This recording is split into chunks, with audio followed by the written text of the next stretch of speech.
She came to sign divorce papers. She left with bruises on her wrist and a stranger's voice still ringing in her ears. Claire Whitaker had survived 3 years of marriage to a man who smiled at charity galas and broke things behind closed doors. She thought she knew what danger looked like. She thought she could handle one last meeting, one last signature, one final ending. She was wrong about all of it. Because the man who saved her that rainy Tuesday morning in a Manhattan cafe wasn't a hero.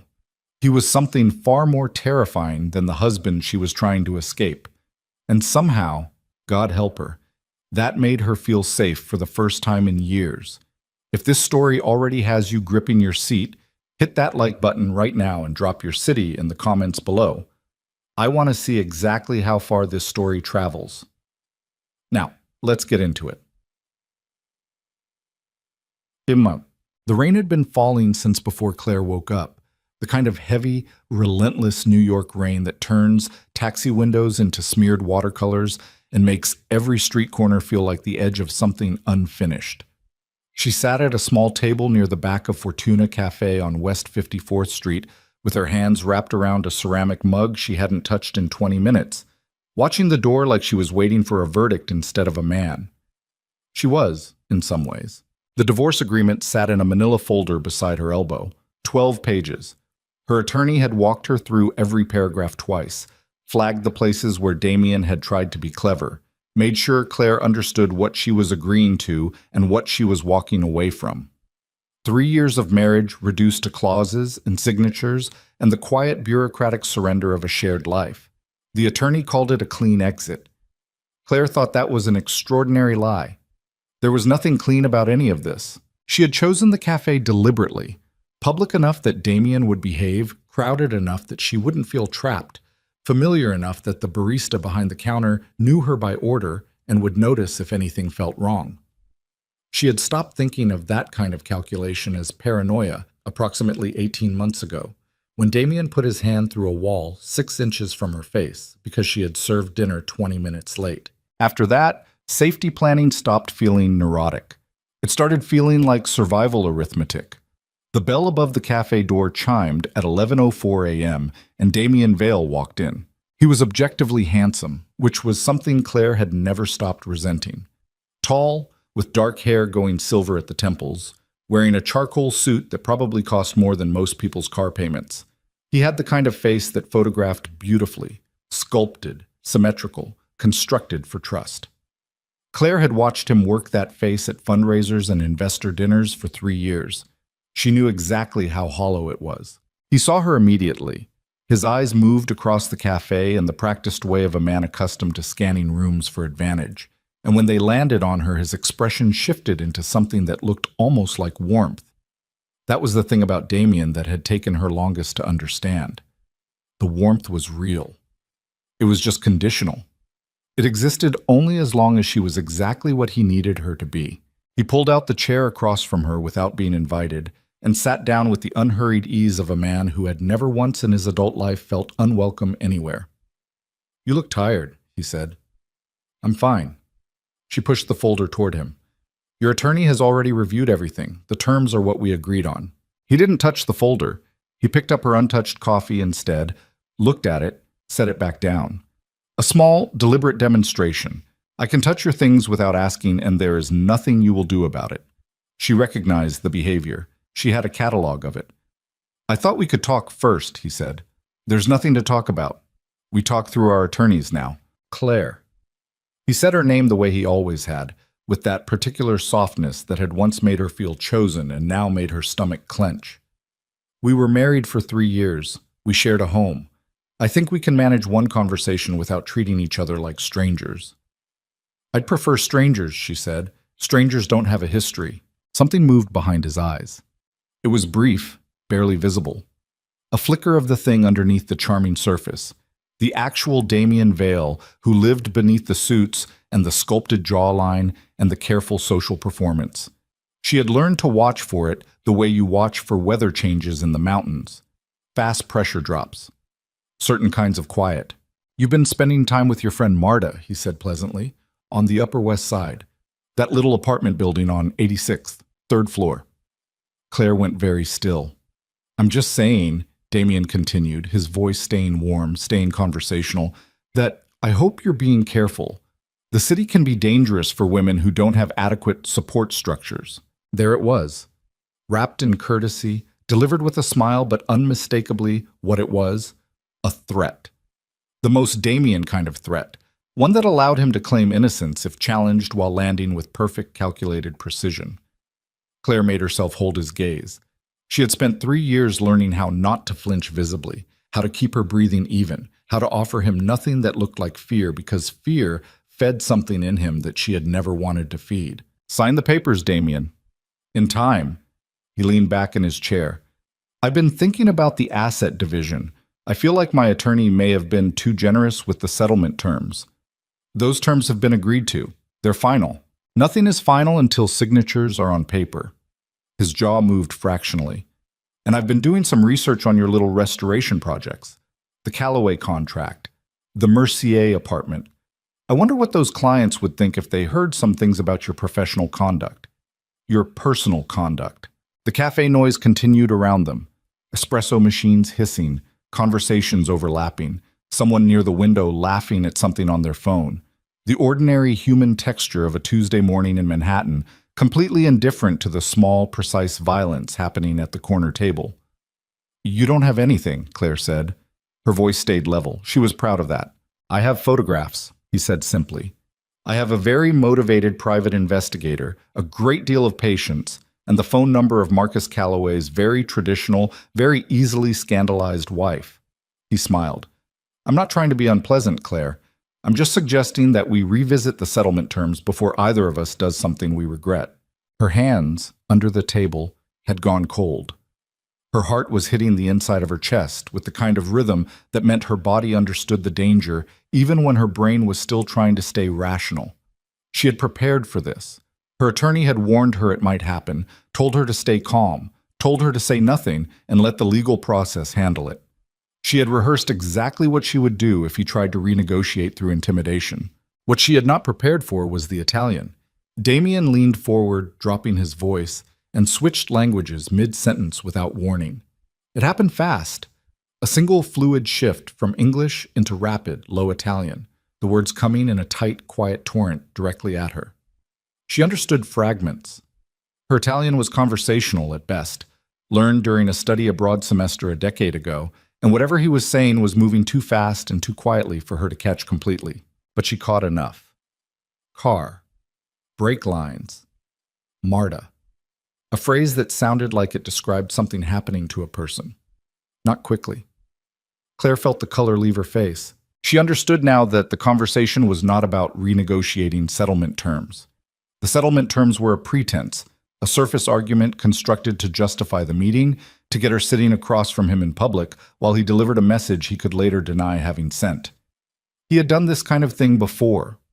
He had a gift for creating situations where the abuse was completely real and completely deniable simultaneously. He was still talking, his Italian low and rapid and precise, and she was trying to catch more of it, but it was moving too fast, and his eyes were calm, almost pleasant, and she couldn't stand up because her legs felt hollow, and she couldn't make a scene because his lawyers would weaponize it, and she couldn't. Stai minacciando di sabotare il freno della sua macchina. The voice came from her left. Not loud, not theatrical, just present, arriving with the kind of quiet that cuts through noise precisely because it contains so much controlled force. Claire turned her head. A man was standing 4 feet away from their table. He had come from one of the corner booths, the ones positioned slightly behind a structural pillar that created a natural blind spot from the cafe entrance. He was tall, not dramatically so, but tall in a way that felt architectural, like he occupied space with deliberate intention. Dark hair, dark suit, no tie. Somewhere in his mid to late 30s, with the kind of face that had been through weather. Not classically handsome the way Damien was handsome. This was something more asymmetrical, more lived in, harder around the edges. His eyes were on Damien, not on Claire. On Damien, with the steady, unhurried attention of something that has all the time in the world. He's threatening to sabotage your brake lines, the man continued, in English now, his voice carrying just far enough for the 2 occupied tables nearest them to hear clearly. He's also mentioned the woman on 86th Street. He knows her floor, her schedule, what time she leaves for work. He's describing something he plans to do to her if you don't agree to his terms. A brief pause. His Italian is excellent, by the way. His vocabulary for violence is especially precise. The cafe had gone quiet. Not completely. The espresso machines kept running. The ambient sound of the street continued through the windows. But the tables within radius of their corner had stilled, the way a forest goes quiet when something in it changes. Damien Vale was staring at the stranger with an expression Claire had never seen on his face before. She had seen him angry. She had seen him contemptuous, manipulative, performatively charming. She had seen him cruel in the specific, focused way of someone who had practiced cruelty until it became elegant. She had never seen him look small before. He looked small now. "I don't know who you are," Damien said. His voice had changed. The warmth was completely gone, replaced by something careful, something calculating, the sound of a man rapidly running probabilities. "No," the stranger agreed. "You don't." That was all. Just those two words, delivered with absolute stillness, and Damien Vale, who had put his hand through walls and terrorized a woman for 3 years and walked into restaurants like he owned them, said nothing else. He looked at the stranger for a moment longer, then looked at Claire with something that might have been calculation or might have been something uglier, then pushed his chair back from the table and stood. He picked up the manila folder. For a moment, Claire's heart seized. He was taking it. He was going to drag this out. She was going to have to start the entire process over. He set it back down. He straightened his jacket, buttoned the center button with practiced ease, and walked out of the cafe without another word. The bell above the door chimed his departure. Claire realized she was gripping the edge of the table hard enough that her knuckles had gone white. She released it carefully. She made herself breathe. In through the nose, out through the mouth, a technique she had learned from a therapist she had seen briefly before Damien started making comments about her fragility and the cost of the sessions. "He's not going to walk away from that and do nothing," the stranger said. He was still standing beside the table, not sitting, not moving toward her. Maintaining a deliberate distance, she noticed, even while speaking directly to her. "No," she agreed. Her voice came out steadier than she expected. The things he described, he's already done preliminary work on some of them. The woman on 86th Street, your friend, he's had someone watching her building for at least a week. The brake line threat, I can't assess from here, but the surveillance on your movements is current. He wasn't improvising that. Claire looked up at him properly for the first time.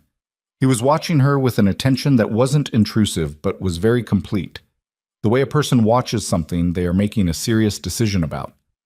"How long were you sitting there?" she asked. "Long enough." "Why didn't you say something sooner?" "Because for the first several minutes he was only threatening you professionally. That didn't require my involvement." The slightest pause. "The brake lines required my involvement." She wanted to ask him why, what that distinction meant, what the threshold was, who he was that he sat in corner booths in Manhattan cafes making judgment calls about when to intervene in other people's dangerous marriages. But her hands were shaking now, the adrenaline finding its way through finally, and she needed a second before she could manage complicated questions. "Are you all right?" he asked. "I've been better." That's honest.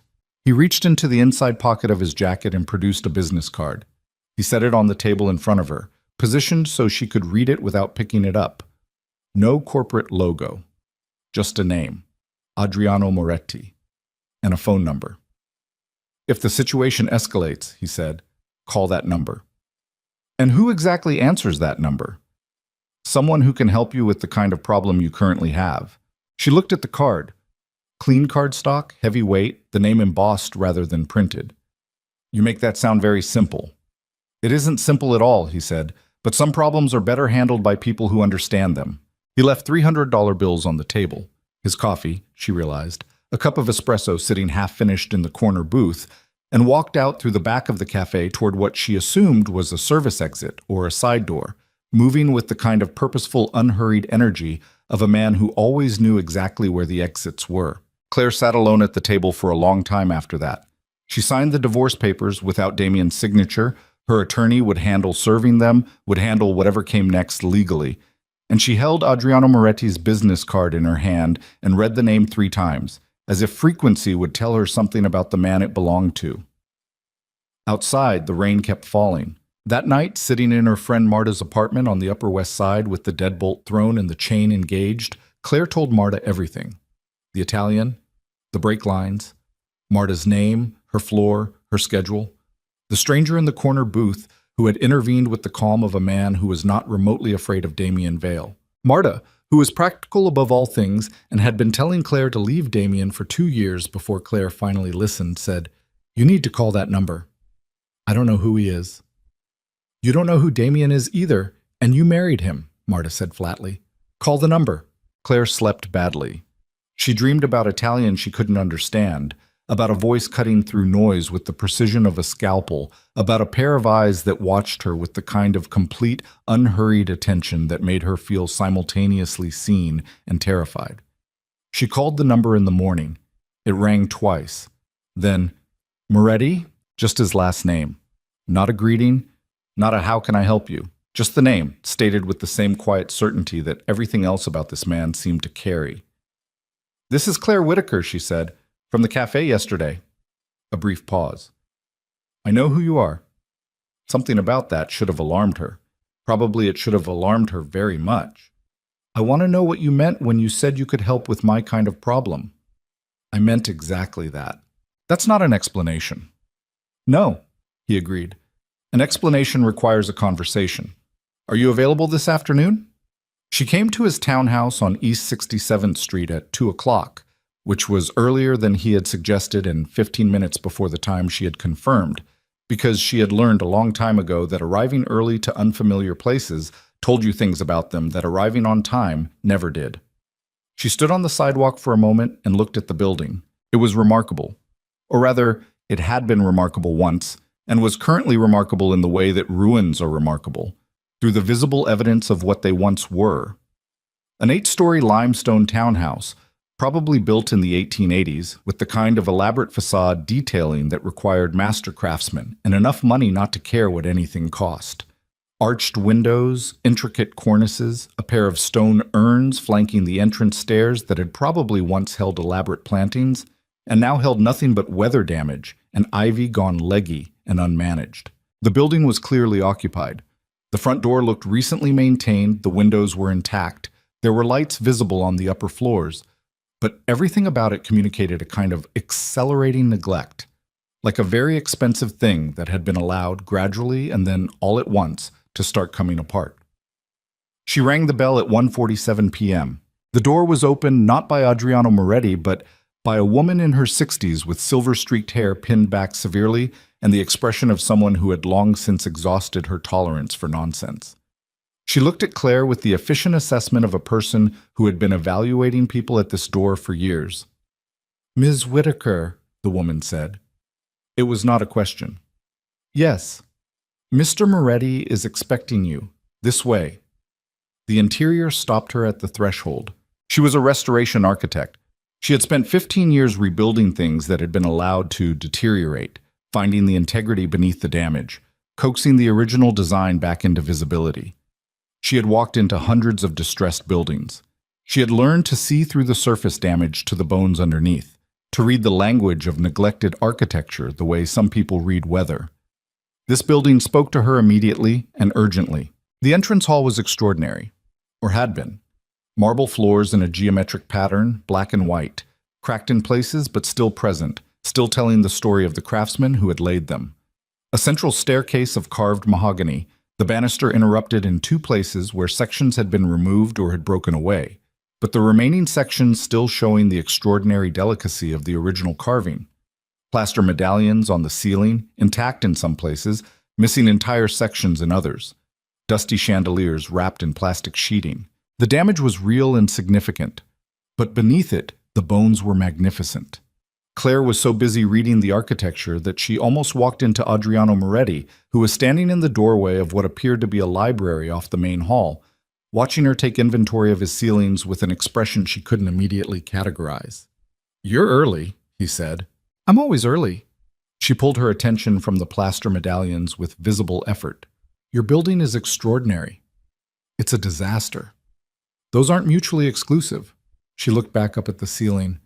"Is that original plasterwork, the medallions?" "Some of it. A previous owner did restorations in the 60s that I'm told were well-intentioned and terrible. Can I? She caught herself.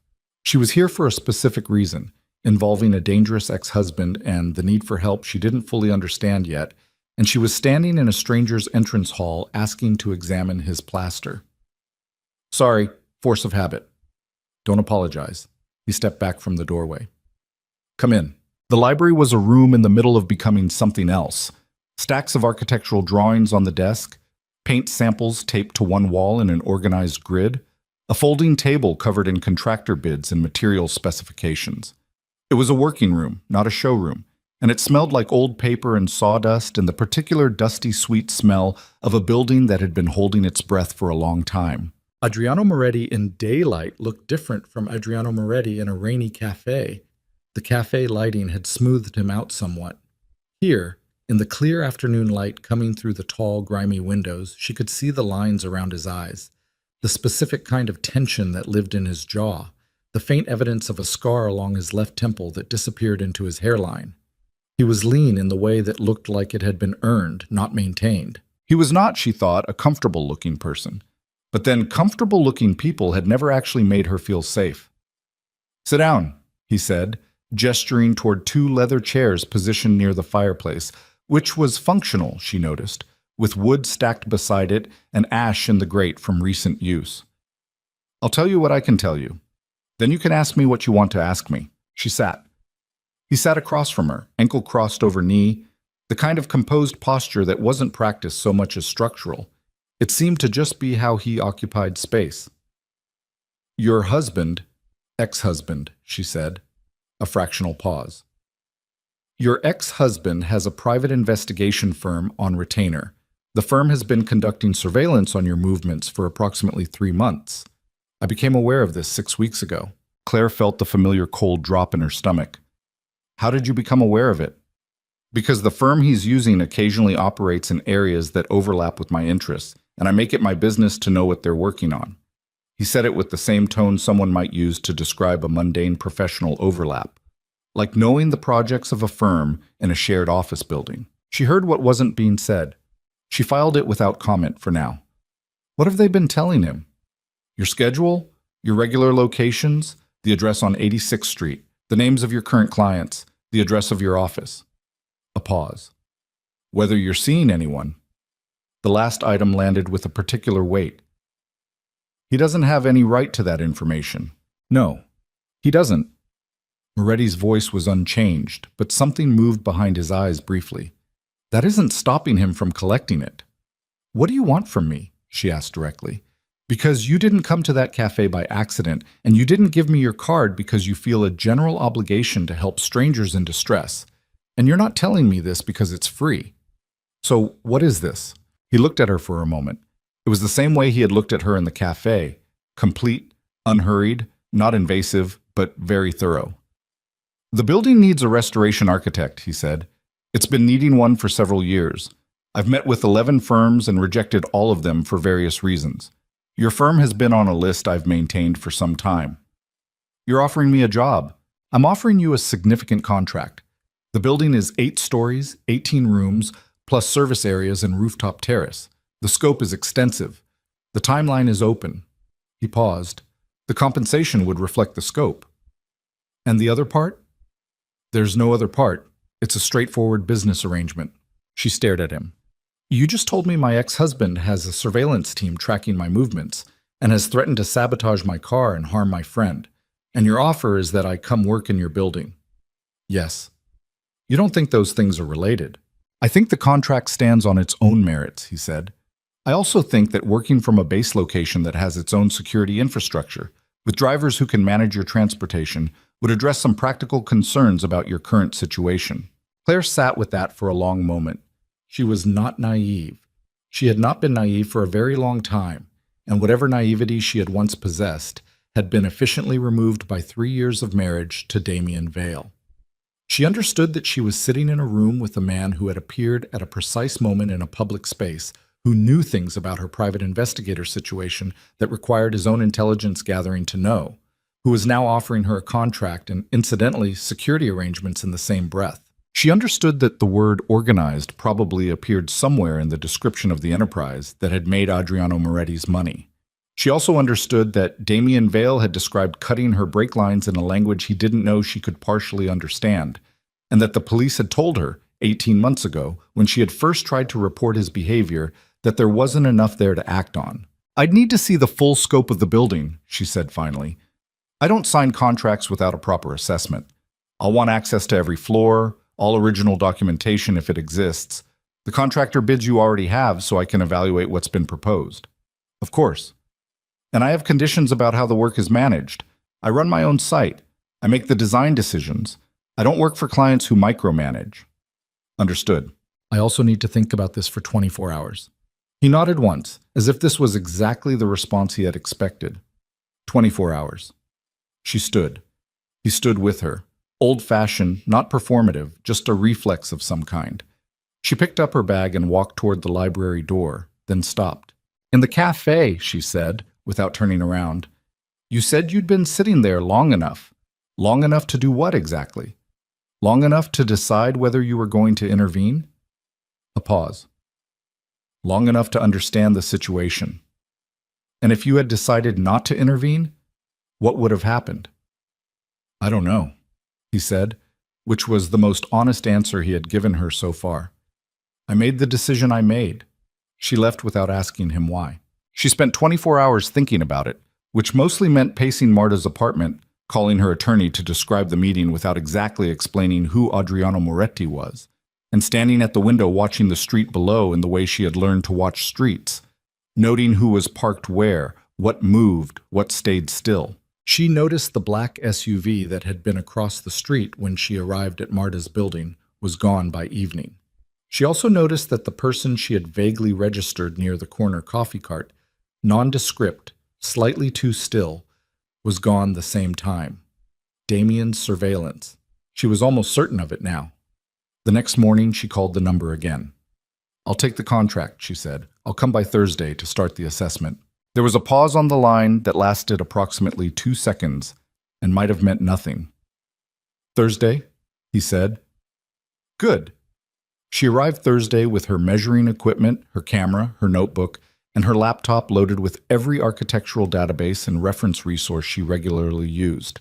She came prepared to work, because work was the only language she fully trusted, the only arena where she had always been completely sure of her own competence. She spent 6 hours walking every floor of the building. It was more extraordinary than she had imagined, more damaged, but more extraordinary.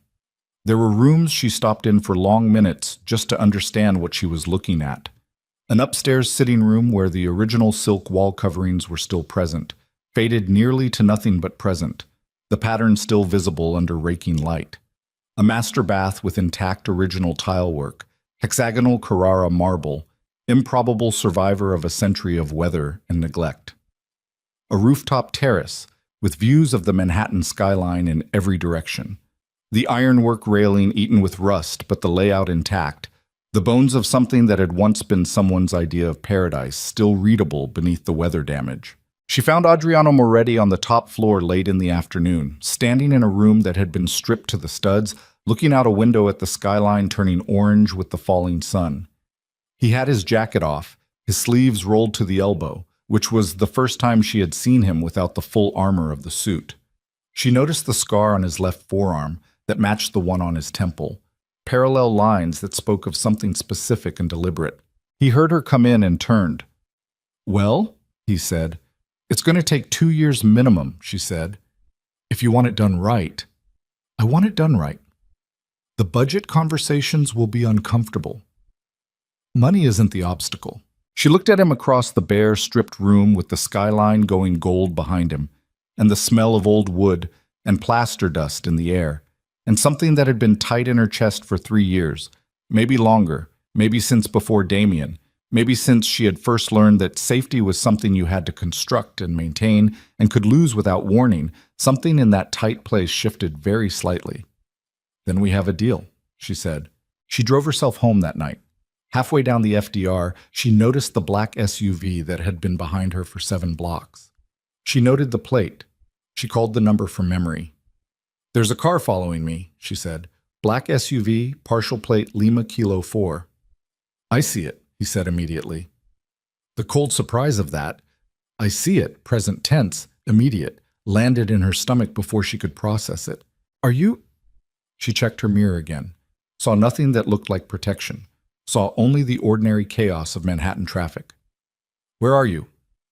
Pull into the parking structure on 44th, level 3. Stay in your car. She pulled into the structure, drove to level 3, parked between two SUVs, and sat with her hands on the wheel and her phone pressed against her ear and her heart doing something complicated and too fast. She waited 7 minutes. Then her phone buzzed with a text from an unknown number. You're clear. The vehicle has been redirected. Redirected. She sat in the parking structure for another few minutes, just breathing, just letting the adrenaline metabolize into the ordinary feeling of being a person whose body had briefly thought it was in danger and was now recalibrating. She thought about the word redirected and all the things it might mean and decided deliberately and with full awareness not to ask. She started her car and drove to her apartment. The deadbolt, the chain, the window check that had become ritual. She did all of it automatically. She sat on her bed and looked at her phone and thought about a man who said, I see it in the present tense, while she was on a highway she hadn't told him she was on. She thought about what kind of man that made him. She thought about what kind of woman chose to work for that man anyway. Then she opened her laptop and started drafting the preliminary assessment report for the East 67th Street townhouse. Because work was what she had, and work was what she trusted. And somewhere in the back of her mind, something that felt uncomfortably like relief was beginning to take root in the space where fear used to live. Outside her window, Manhattan kept moving. Cabs and sirens, and the endless ambient roar of the city at night. Indifferent and relentless and full of things that happen in the dark between people who made choices with incomplete information. She had made her choice. She just didn't know yet how deep into his world that choice was going to take her. And in the stripped-down top floor of a crumbling townhouse 14 blocks away, Adriano Moretti stood at his window, looking out at the same city lights, and thought about a woman who had sat across from a dangerous man without crying, who had signed a contract with steady hands, who had looked at his ruined building and seen not the damage, but the bones. He thought about the way she had looked at the plaster medallions in the entrance hall with the same expression most people reserve for things that moved them. He thought about the fact that she was the first person in longer than he could clearly remember who had asked him a direct question and expected a real answer. He thought about the black SUV he had redirected and what would have happened if he had been 20 minutes slower, and how that thought produced a sensation in his chest that was not familiar to him and was not comfortable and was not something he was prepared to name yet. Below him, the city moved. Above him, the plaster ceiling of his ruined mansion held the memory of what it had once been, waiting to become something again. Neither of them slept much that night. The preliminary assessment report took Claire 4 days to complete, which was 2 days longer than it should have taken and 1 day shorter than she needed. She kept stopping. Not because the work was difficult, the work was the easiest part of everything currently happening in her life, but because the building kept interrupting her concentration with new things to look at, new things to measure, new evidence of original intention buried under decades of incremental damage. She found herself returning to the same rooms twice, sometimes 3 times, not because she had missed something technically, but because she wanted to understand them. The upstairs sitting room with the ghost of silk wall coverings. The kitchen level, stripped and gutted in the 90s, but with the original butler's pantry intact behind a false wall someone had installed and apparently forgotten. The narrow servant's staircase that ran from the basement to the 6th floor and was structurally sound and had the most extraordinary cast-iron newel posts she had ever seen in a private residence. It was, she had decided by the end of the 2nd day, the most interesting building she had ever been asked to work on, which was inconvenient given everything else. She saw Adriano Moretti briefly each day. He was present in the building but not intrusive, available when she had questions, absent when she was working, possessing the particular skill of some people who are very comfortable with silence in shared spaces. He did not hover. He did not second-guess her measurements or offer unsolicited opinions about design directions. He answered her questions directly and without padding, and when he didn't know something, he said so and found out.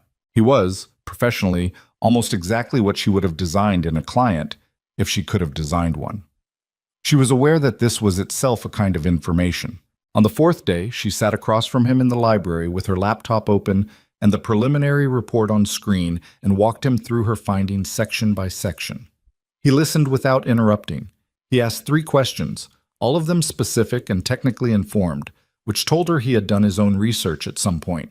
The budget estimate for full restoration, she said, is between 4.2 and 5.8 million, depending on what we find once we open the walls.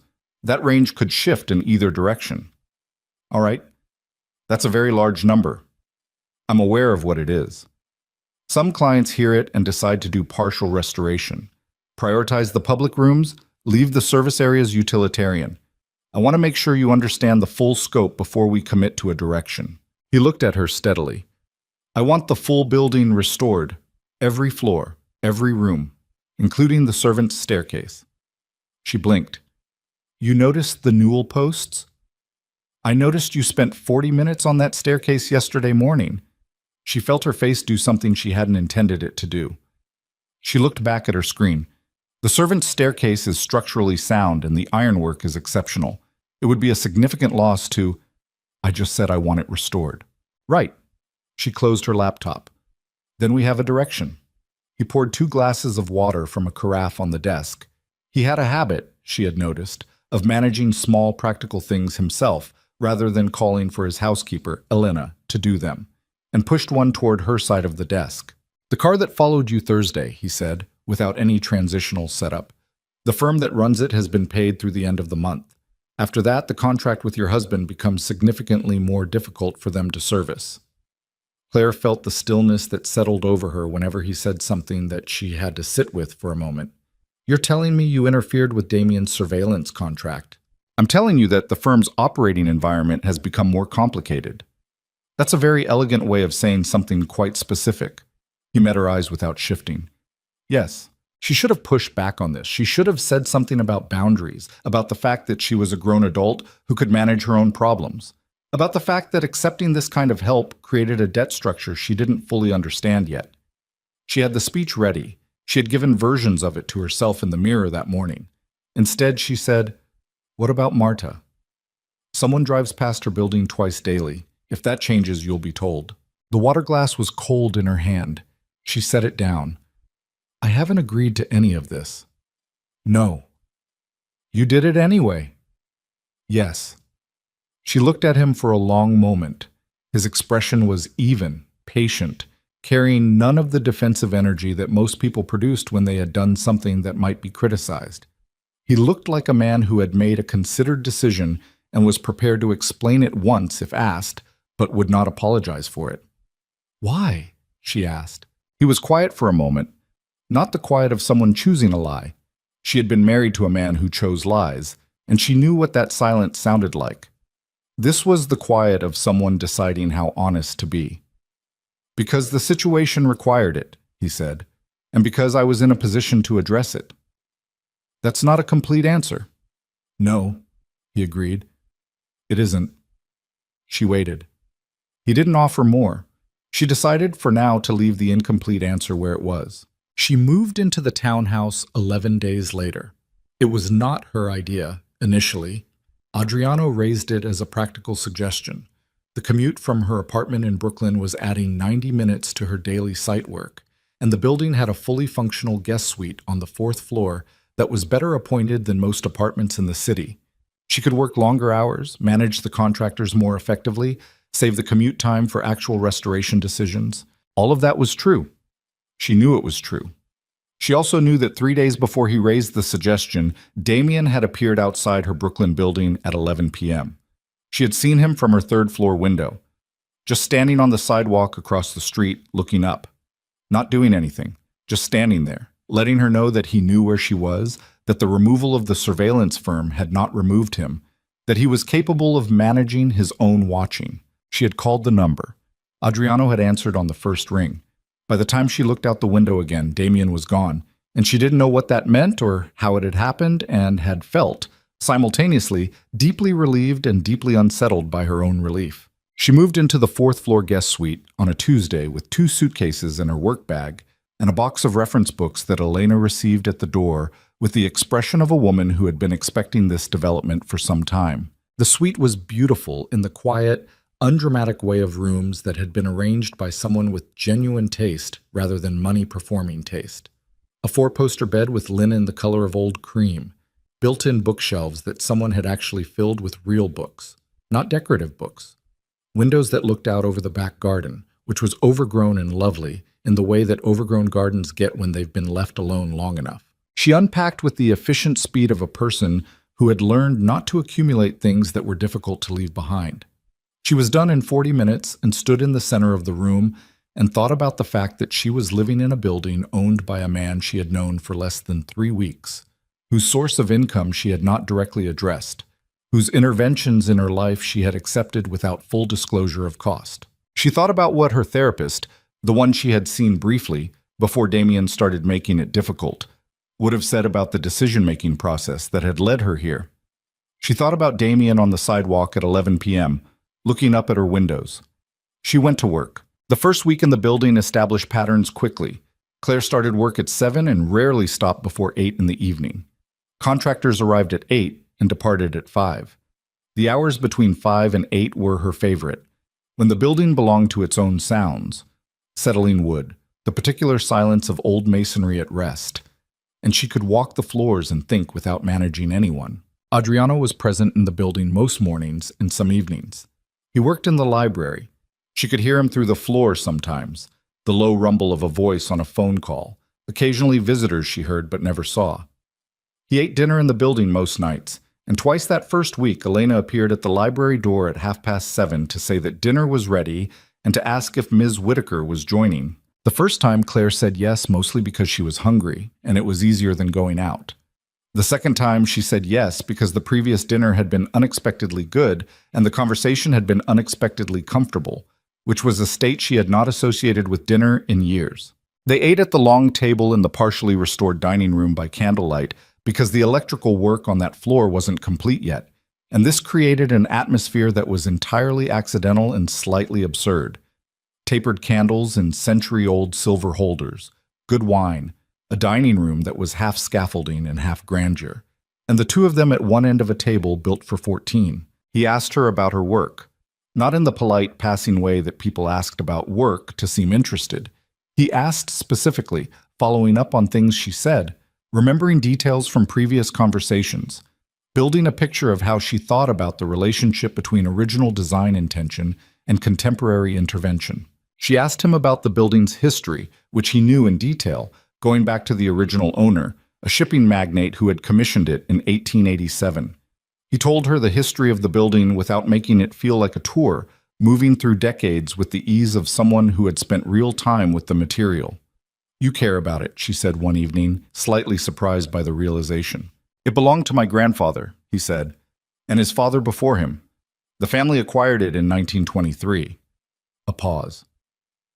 "It has been neglected by every Moretti who inherited it, including me, until recently." What changed? He looked at her across the candles. "I decided I'd been neglecting things long enough." She didn't know entirely what he meant by that. She had the clear sense that it wasn't only about the building. That was the end of the second week. At the start of the third week, Damien's attorney sent a letter reopening the asset division. Claire sat with the letter in the library while Adriano stood near the window, and she read it twice and felt the specific familiar nausea of being back inside a problem she had thought was resolved. The letter was 12 paragraphs of elegant legal aggression, citing new evidence, claiming fraudulent concealment of assets, requesting a full financial disclosure review that would delay finalization of the divorce by a minimum of 6 months, and potentially much longer. "He's doing this because I moved," she said. "He knows I'm here. He's escalating because he thinks there's something here that he can use." Adriano had been quiet while she read. "What does your attorney say?" "My attorney says it's a delay tactic and that we can fight it, but it'll be expensive and time-consuming and designed to exhaust me." She set the letter down. "Which is exactly what it's designed to do. He's not trying to win, he's trying to make the process so painful that I give him better terms just to make it stop." "What terms does he actually want?" "Alimony. He put the business in a trust structure before we married, so most of his assets are protected, but there are 3 jointly owned investment properties, and he wants them all. He offered me one in the original settlement. She pressed her fingers against her eyes briefly. If I fight this new filing, my legal fees over the next 6 months will approach what the settlement property is actually worth. The room was quiet for a moment. Outside the window, a late September rain was starting, lighter than the rain from that first cafe morning, but the same gray quality of light. There are ways to address this, Adriano said. Something in his tone made her look at him directly. I know there are. I don't want to know what they are. Claire, I'm serious. She picked up the letter again, not to read it, but to have something in her hands. I know what you do. I haven't asked you to confirm it because I've preferred not to have it confirmed, but I understand enough to know that there are ways you could make this situation resolve very quickly, and I'm asking you not to. She made herself look at him steadily. This is my problem. I need to be able to solve it in a way that I can live with afterward. His jaw moved. She had learned, over 3 weeks of proximity, that this particular movement, slight, almost undetectable, was what passed for strong emotion in his face. He's not going to stop. I know. The letter is the formal version of what he's doing. The informal version is that he's been making calls. To your clients, to Calloway's office. His voice was flat, stating facts. He's describing you as unstable, as having abandoned a legitimate marriage for an association with a known criminal enterprise. The air in the room changed temperature somehow. Claire felt it in her skin. He's suggesting that your current residence raises questions about your judgment and your professional integrity. A pause. He used the phrase compromised contractor in a conversation with Calloway's assistant 3 days ago. She stood up. She did it without deciding to. Her body made the decision before her brain caught up, needing to be vertical, needing the physics of standing in order to manage what was happening in her chest. You've been monitoring his communications, she said. Yes? For how long? Since the cafe. She turned toward the window so she wasn't looking at him directly because she needed a second to decide what she felt about this before she had the conversation. Outside, the rain was picking up, tapping against the old glass with its uneven sound. She felt grateful, which was not what she wanted to feel. She also felt invaded, which was legitimate and real. She also felt the cold, concrete understanding that without that monitoring, she would have had no idea about the Calloway call, and she would have walked into a client meeting unprepared, and Damien would have been 3 moves ahead of her while she thought she was managing the situation. You should have told me, she said. Her voice was even. She was proud of that. Yes, he said. I should have. She turned around. He was watching her with that complete attention, braced in a way that was barely visible but present. The bracing of a person who has made a decision they stand behind but expects it to cost them something. What else? She said. A pause. What do you mean? What else have you been monitoring or managing or redirecting that I don't know about? I want everything, right now. He was quiet for 3 seconds that felt significantly longer. Then he laid it out. The surveillance firm. 2 other individuals Damien had approached about gathering information. A conversation Damien had with his own attorney in which he described specific intentions regarding Claire's professional reputation. The monitoring of Damien's own financial movements that Adriano had been conducting through channels he described briefly and without detail. She listened to all of it without interrupting. Her face felt very still while he talked, the way faces go still when they are processing information faster than emotion can keep up with. When he finished, she said, You've been running a parallel operation to protect me this entire time. I've been managing a situation that required management. That's not what I asked. He held her gaze. Yes, I have. Without telling me. Without telling you. She walked to the window and stood with her back to him for a moment, arms crossed, watching the rain hit the overgrown garden. She was trying to locate, in the complicated territory of what she was currently feeling, the thing that was most important to respond to first. I need you to understand something, she said, without turning around. I spent 3 years with a man who made decisions for me, who decided what I knew and when I knew it, and what I was capable of handling, who thought that managing the information I received was protecting me. She paused. It wasn't protection. It was control. And I cannot be in a situation that feels like that again. She heard him move, not toward her, just a shift of weight. What I did is not the same thing. You decided what I knew. I decided what I told you when, based on what was actionable. That's different from hiding things to maintain power over you." His voice was still flat, but there was something underneath it now, something with more force. "Damien kept you in the dark so you couldn't defend yourself. I was trying to remove the threats before they reached you." She turned around.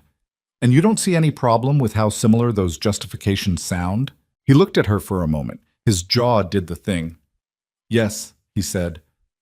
"I see the problem." The honesty of it landed differently than she expected. They stood on opposite sides of the room with the rain outside and the candles starting to gutter in a draft from somewhere. Old buildings breathed, she knew that, air moving through century-old walls in ways that architects and historians could map but never fully predict.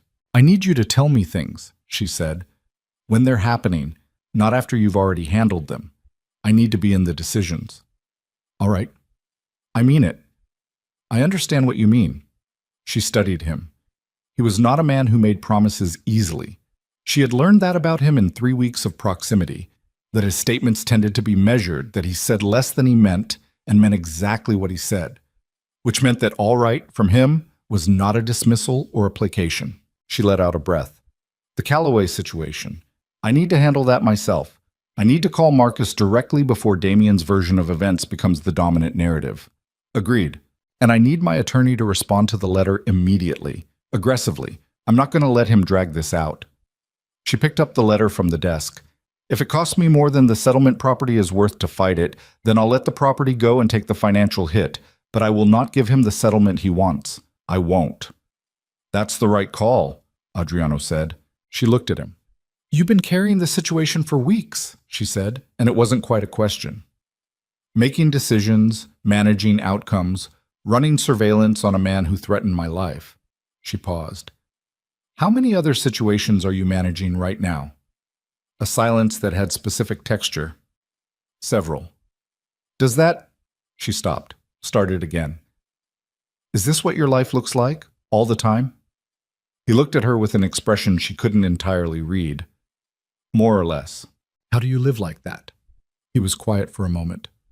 "You find what's worth protecting," he said, "and you protect it." She understood at that moment several things simultaneously, that she was one of the things he had decided was worth protecting, that this decision on his part was not simple or casual or without cost to him, that the man standing across from her in a half-restored dining room in the rain had not arrived at the decision to involve himself in her life by accident or even primarily by business logic, and that the thing she was feeling right now, standing in his building, in the middle of his protection, on the far side of a fight that wasn't over, was not gratitude and not obligation and not the complicated debt feeling she had worried about in the beginning. She was aware, with the quiet alarm of a person discovering something they hadn't intended to discover, that she was beginning to trust him, not the way she had trusted Damien once, which had been hope mistaken for evidence. This was different. This was something built from watching a person make decisions under pressure and seeing the shape of their values and how they made them. Trust built from observation was the only kind she had any faith in anymore. She was afraid of it anyway. She went upstairs to call Marcus Calloway, and she made the call standing at the window of her 4th-floor suite with the rain coming down harder now and the garden below disappearing into gray. And Marcus was direct and honest with her, told her he'd received a call from a man claiming to represent Damien, told her he had hung up without engaging, told her that her work spoke for itself, and no one in his office was entertaining anonymous character attacks. She thanked him and hung up and stood for a long moment at the window. Then she called her attorney and told her to respond to the letter with everything they had. 2 days later, the response was filed. 2 days after that, Damien Vale showed up at the townhouse. Claire was on the 3rd floor when it happened, deep in a discussion with the lead contractor about the plaster repair specifications for the central hallway, when she heard the raised voices from the entrance hall below. She stopped mid-sentence. The contractor stopped with her, both of them going still, the way people go still when the sound quality of a building changes. She went to the top of the staircase and looked down. Damien was in the entrance hall. He had gotten past the front door somehow. Elena, Claire guessed, or a momentary gap in the building's protocols. And he was standing in the marble entrance hall looking up at the scaffolding and the dusty chandeliers and the contractor's equipment with an expression of contemptuous assessment. And Adriano Moretti was standing 4 feet away from him. Claire had seen Adriano in a number of situations in the weeks since she had known him. She had seen him patient, precise, occasionally tense in the controlled way of someone managing significant competing demands. She had never seen him like this. He was absolutely still, which somehow communicated more threat than any movement would have. His arms were at his sides. His face was completely flat, the way faces go flat when all the surface expressions have been removed to make room for something much more basic. He looked, she thought, from the top of the staircase, exactly like the thing Damien should be afraid of. Damien was talking. She could hear his voice, but not the specific words from this distance. His tone was the one she knew as his negotiating tone. The blend of authority and reasonableness that he used when he wanted to seem like the adult in a room. He was gesturing slightly, looking around the entrance hall, making a point about something. Adriano said nothing. Damien kept talking. His voice shifted register slightly, less negotiating, more pointed. He looked toward the staircase, and Claire pressed herself slightly back from the railing, and she wasn't sure if he saw her or not, but his expression changed, became more fixed on whatever point he was trying to make. Then Adriano spoke. She couldn't hear the words from the 3rd floor, but whatever he said it once, quietly, and Damien Vale stopped talking in the middle of a sentence. A silence stretched in the entrance hall below. Then Damien looked up the staircase directly at Claire, and the look on his face was something she had never seen from him before. Not rage, which she knew, not contempt, which she knew. Something colder and more deliberate. A message delivered without words, a promise of future consequence, patient and specific. Then he looked back at Adriano, and whatever he saw there made him button his jacket the way he had buttoned it in the cafe, that practiced single-button motion, and he walked out. The front door closed. The entrance hall held its silence for a moment. Then Elena appeared from somewhere and closed the inner vestibule door with her particular quality of disapproval at the state of things, and the contractor on the 3rd floor cleared his throat beside Claire, and the building went back to its ordinary working sounds. Claire's hands were flat against the staircase railing. She made herself release it. She walked downstairs. Adriano was still standing in the entrance hall looking at the front door. He turned when he heard her on the stairs. His face was returning from wherever it had been, the surface expressions reassembling. "What did he say?" she asked. "Nothing you need to hear." "That's not what we agreed," she said, and her voice came out sharper than she intended because her heart was still doing its too fast thing and her hands were still cold. He looked at her for a moment, then, "He came to make sure I understood that anything I've done to complicate his situation will be matched. He wanted me to understand that he is not manageable." "And what did you say to him?" Adriano's expression did something she had never seen it do before. Not quite a smile, more the ghost of one, without warmth. "I told him he was welcome to try." She stood on the bottom step of the scarred mahogany staircase and looked at the man at the bottom of it and thought about Damien's face looking up at her from the entrance hall, that cold, deliberate look that had promised something specific and patient and bad. "He's not going to stop," she said. She said it the way she had said it before, in the library, but it landed differently now, not as an assessment of a problem, but as the acknowledgement of a truth that had fully arrived. "No," Adriano said, "he's not." The entrance hall smelled like old marble and sawdust and the faint outdoor smell of rain from the opened front door. The chandeliers above them, still wrapped in their plastic sheeting, hung in their dusty suspension. Somewhere above them, the contractor was moving, the sound of his footsteps crossing plaster subfloor. "What happens next?" she asked. Adriano looked at her. In his eyes was something he wasn't saying, something he was making a decision about whether to say, and she could see the decision happening. Could see, for the first time, the full weight of whatever he was carrying that he usually kept entirely contained. "He found something," Adriano said, "about me, about my history." A pause. "He's going to use it."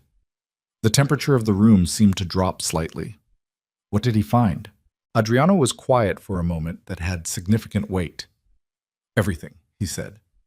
And Claire understood, standing on the bottom step of a ruined, magnificent staircase in a building that was slowly coming back to life. that whatever came next was going to be worse than anything that had come before, and that she was, despite everything, exactly where she intended to be. She didn't sleep that night, not the restless half-sleep of anxiety, not the exhausted, shallow unconsciousness she had learned to function on during the worst years of her marriage.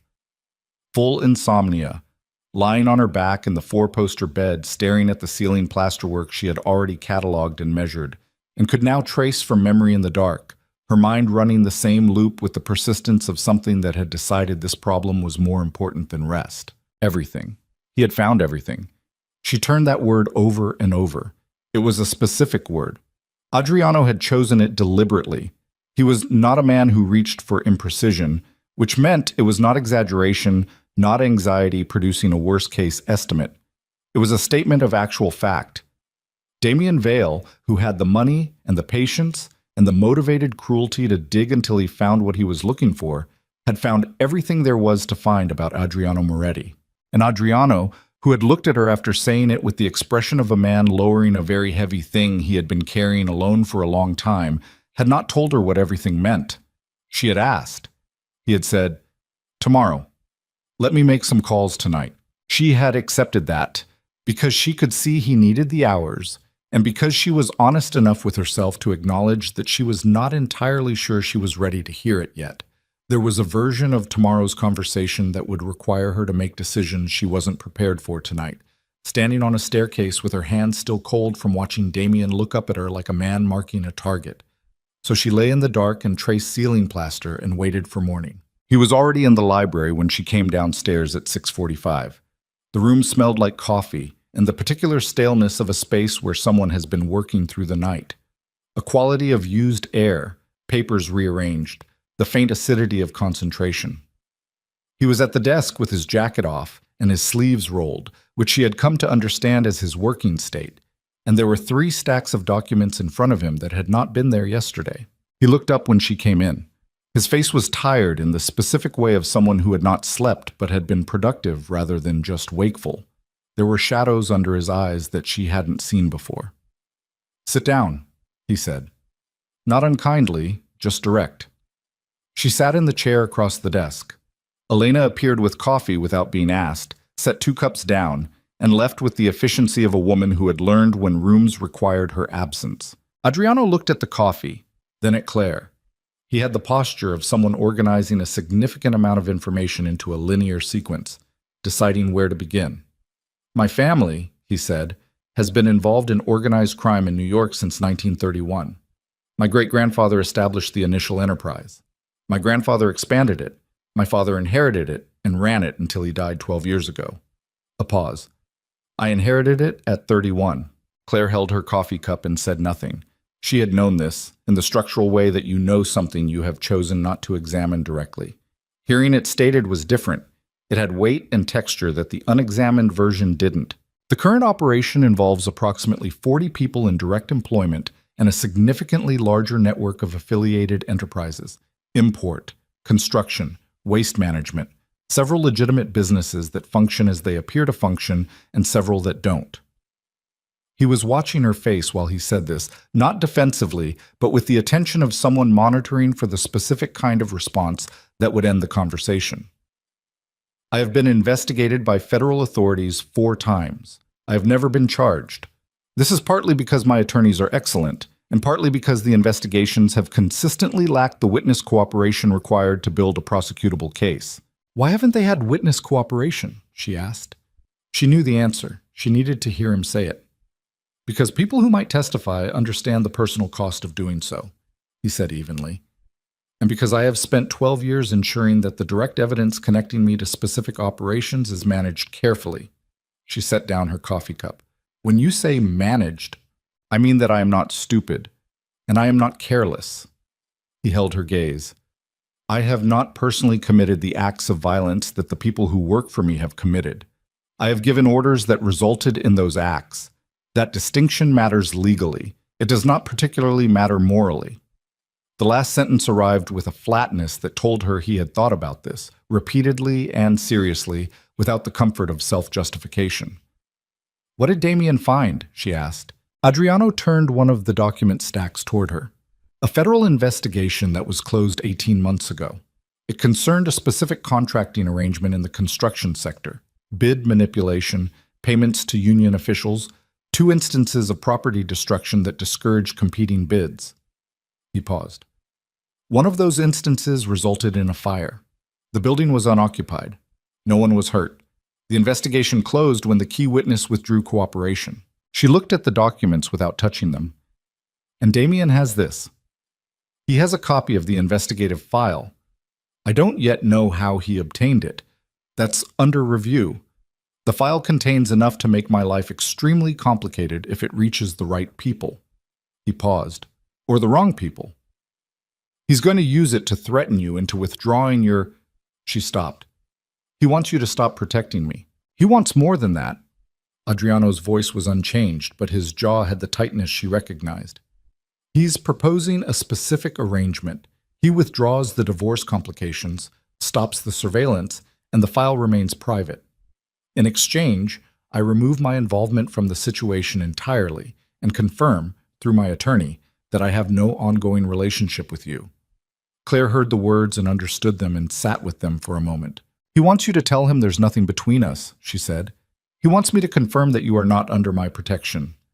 The word protection landed with all its complicated freight, which would leave you in the position you were in before the cafe. Without the surveillance complications, yes, he's offering to remove those, but also without any structural barrier to his other plans. The brake lines, she said, among other things. She stood up. She needed to move, the same reflex as the library 2 days ago, her body deciding that standing was more compatible with processing this than sitting was. She walked to the window. The garden was gray in the early morning light, the overgrown roses holding the last of their October color, the ironwork of the perimeter fence going dark with morning damp. He'll hurt you, she said to the window, if you don't take the deal. He'll send the file wherever it does the most damage. Yes. And if you do take the deal, then you're alone with a man who has already demonstrated what he does to you when no one is watching. She turned around. This is not a real choice. No, he agreed. It isn't. She looked at him across the room. He was watching her with that complete attention, and she could see beneath the controlled surface the weight of what he was carrying. Not fear. She didn't think he experienced fear in the ordinary register, but something that functioned like it. Something that cared about outcome. Something that was not, she understood now with sudden clarity, primarily about self-preservation. You're not afraid of the file, she said slowly. He was quiet. You could manage the file. It's 12 years of careful management. You said so yourself. You have attorneys, and you have resources, and you have the kind of relationships that make investigations fail. The file is a problem, but it's not a fatal problem. She paused. You're afraid of what happens to me if you take the deal. Yes, he said. The word fell into the room and occupied it. She sat back down. She pressed her fingertips to her temples and thought, hard and fast, the way she thought when she was on a job site and something structural had failed and she needed to find the solution before the problem became irreversible. She thought about Damien's face in the entrance hall. She thought about everything. She thought about 12 years of careful management and 40 people in direct employment and a closed federal investigation and a man who had sat in a corner booth in a cafe and decided that brake lines were the threshold. Tell me about the fire, she said. Adriano's expression shifted almost imperceptibly. You don't need... Tell me about the fire. A pause. Then, a competing contractor was underbidding a project that had been committed to one of my affiliated companies. The project was significant. The competing contractor received warnings that were not taken seriously. He stopped. A supply warehouse owned by the competing contractor experienced a fire. It was ruled arson. The investigation identified a connection to my organization. The contractor withdrew from competition, and the contract was awarded as intended. She listened to every word. She did not let her face do anything she hadn't decided it would do. Was anyone in the warehouse? She said. No. You made sure of that. He looked at her steadily. Yes. She thought about that for a moment. The distinction he had drawn. The distinction that mattered legally and didn't particularly matter morally. The moral weight of giving an order versus executing one. The moral weight of ensuring a building was empty versus burning it regardless. She was not going to pretend these were clean distinctions. She was also not going to pretend that Damien Vale, who had described cutting her brake lines in a language he thought she couldn't understand, occupied simpler moral territory. "What does Damien want from me?" she asked. "Specifically, the 3 properties and a statement from you for the divorce record, confirming irreconcilable differences without fault attribution. He wants to walk away clean. No record of abuse, no financial penalty, everything split on his terms." "And then what? He just lets me go? After all of this?" Adriano's expression told her what he thought of that scenario. "He won't," she said, "even if I give him everything he wants. He won't just let me go." "No," Adriano said, "I don't believe he will." She thought about what that meant. She thought about it fully and without flinching, the way she had learned to think about difficult structural realities, not around them, not past them, directly at them. Damien had spent 4 months escalating a situation that he could have simply allowed to resolve. He had hired investigators, made calls to her clients, appeared outside her building at night, showed up at a townhouse belonging to a man he knew was dangerous. This was not the behavior of a man who wanted a clean exit. This was the behavior of a man for whom the exit was not the point. The point was the making of her life small enough and frightened enough and compromised enough that she could never fully leave him, even after the legal document was signed. This was the thing she had been trying to name for months, the thing her attorney skirted around with careful language, and her therapist had been trying to help her articulate before she stopped going. It wasn't about the properties. It wasn't about the settlement terms. It was about ensuring that wherever she went, he had been there first, had laid enough wreckage that she would always be standing in it. She had known this. She had known it and been trying to survive it one day at a time. Sitting across from Adriano Moretti in his library in the gray October morning, she realized that surviving it one day at a time was not going to be enough. Her phone rang. She looked at the screen. Her attorney, Rachel Brenner, calling at 7:14 in the morning, which was not a time Rachel Brenner called unless something had happened. She answered. "Claire." Rachel's voice was controlled in the way that trained legal professionals controlled their voices when delivering bad news. "I need you to hear something before you see it anywhere else. There's a piece running this morning. It appears to be going up in the next hour in a financial news outlet. It's about Adriano Moretti and his business connections. It includes references to your current living situation and professional relationship." The cold dropped through her stomach. "What outlet?" Rachel named it. It was not a tabloid. It was not gossip. It was a financial and business publication with genuine readership and legitimate credibility, the kind of outlet that Damien's World, the fundraising galas, the investor dinners, the social infrastructure of New York wealth, actually read and referenced. "Who gave them the story?" Claire said, though she already knew. "The sourcing is anonymous. The information is specific enough that it had to come from someone with direct access to investigative records." A pause. "Claire, the piece mentions your name. It describes you as a contractor currently employed by and residing in the home of a known organized crime figure. It raises questions about your professional judgment and suggests that some of your current client relationships may benefit from review." Claire was aware of Adriano watching her from across the desk. She kept her voice level. "How bad is it?" "It's bad enough that Marcus Calloway's office is going to see it. It's bad enough that every client you currently have or are pursuing is going to see it. It's bad enough that—" Rachel paused. "It's bad enough that I'm calling you at 7 in the morning." She thanked Rachel and ended the call and set the phone on the desk with the careful placement of someone managing their own hands. "The file," she said. "He didn't wait." Adriano's face had gone very still. "He moved faster than I expected." "When did he send it?" "Last night, apparently." Something moved behind his eyes. "While we were having the conversation in the entrance hall, he had already sent it." She understood what that meant, that the visit, the confrontation, Adriano's message about being welcome to try, all of it had happened after Damien had already lit the fuse. He had come to the townhouse not to negotiate but to watch the ignition, to see Adriano's face when he realized the timeline. "He played you," she said. "Yes, flat and absolute." "He did."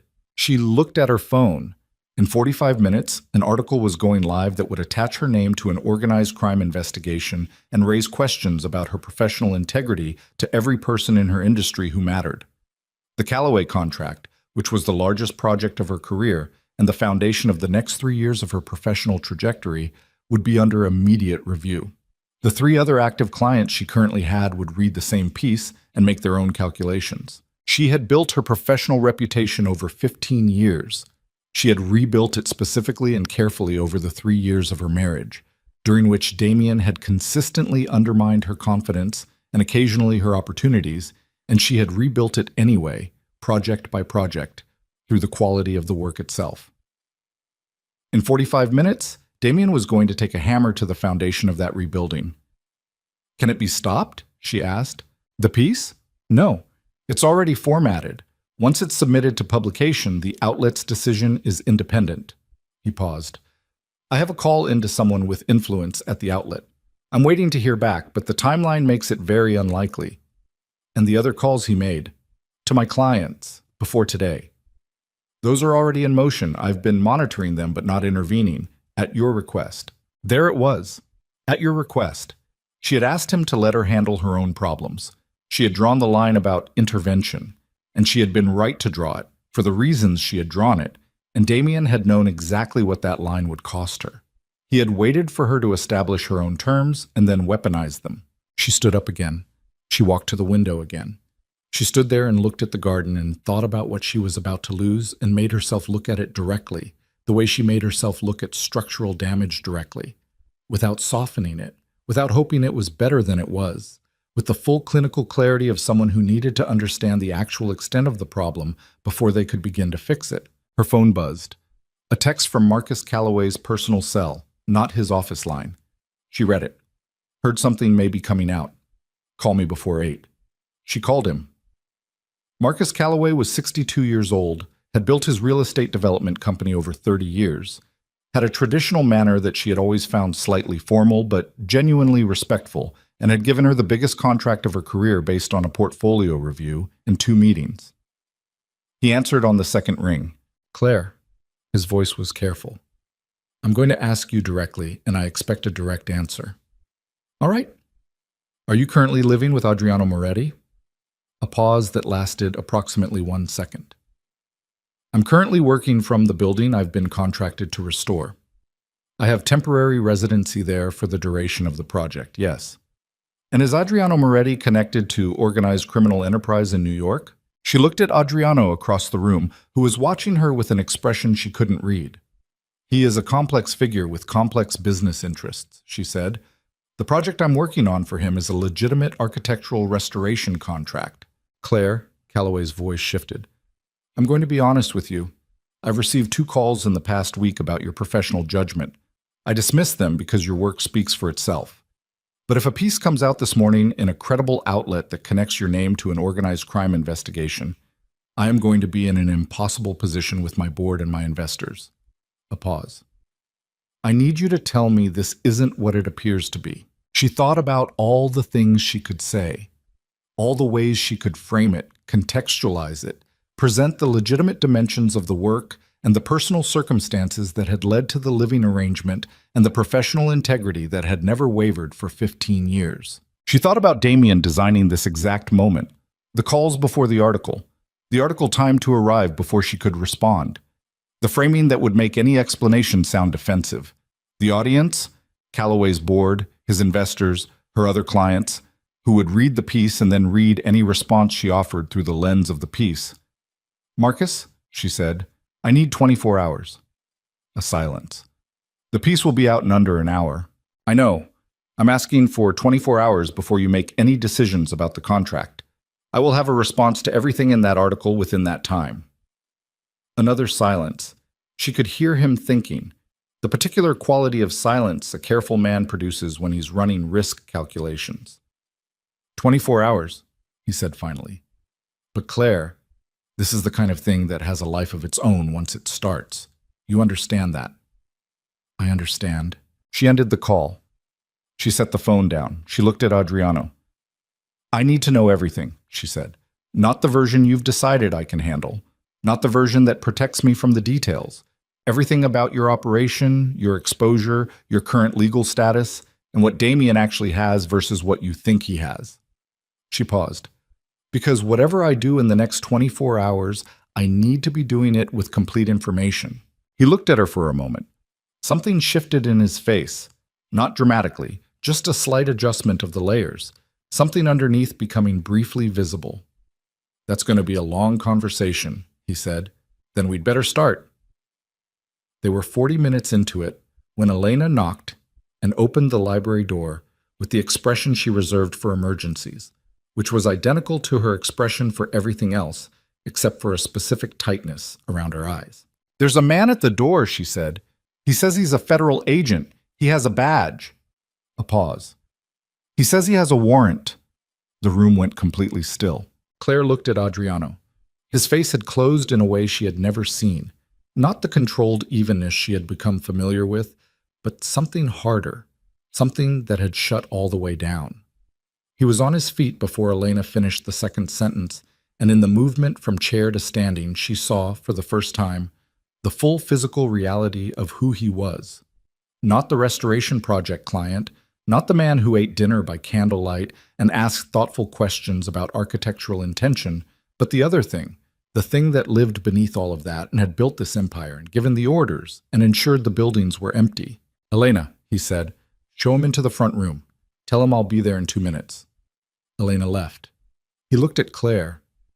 This is connected to what Damien sent, he said. His voice was completely flat. The timing makes it certain. What does the warrant cover? I won't know until I read it. He picked up his jacket from the back of the chair. I need you to go upstairs. I'm not going upstairs? Claire, I said I'm not going upstairs. She stood. If a federal agent is in this building, I am not the kind of person who hides in her room. That's not who I am, and it's not going to be who I am because of this situation.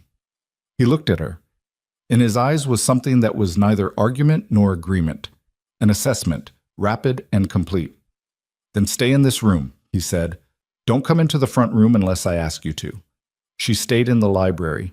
She heard voices from the front room, Adriano's, low and controlled, and another voice she didn't know, business flat in the way of people whose professional register had been trained out of personal inflection. She couldn't make out words.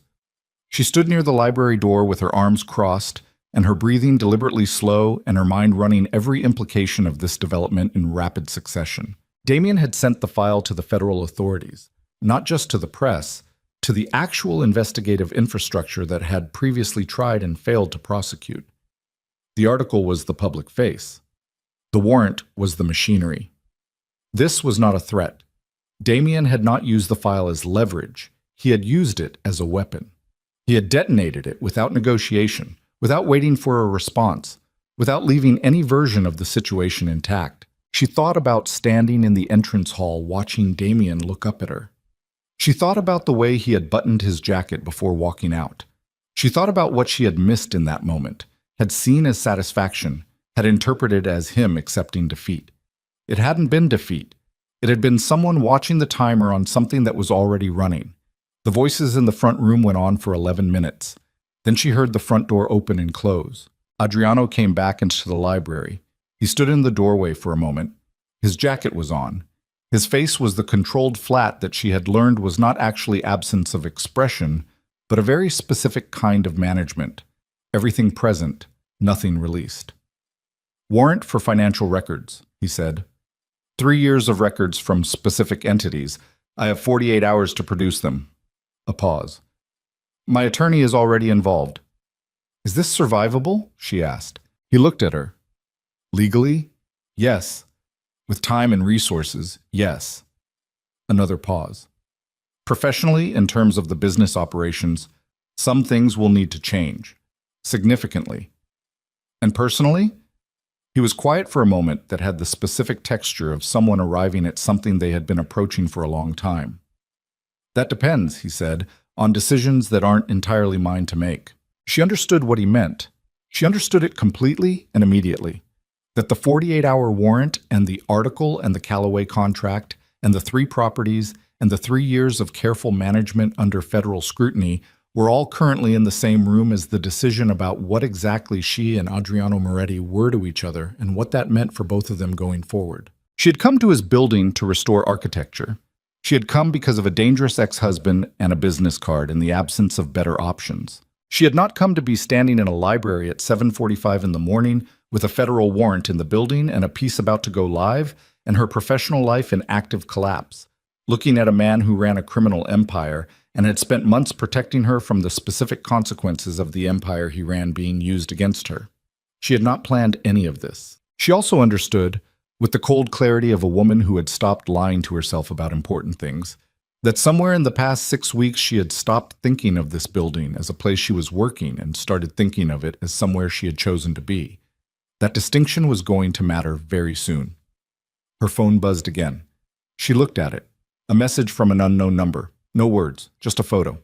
The photo showed Marta's apartment building on 86th Street, taken from across the street, time-stamped 40 minutes ago.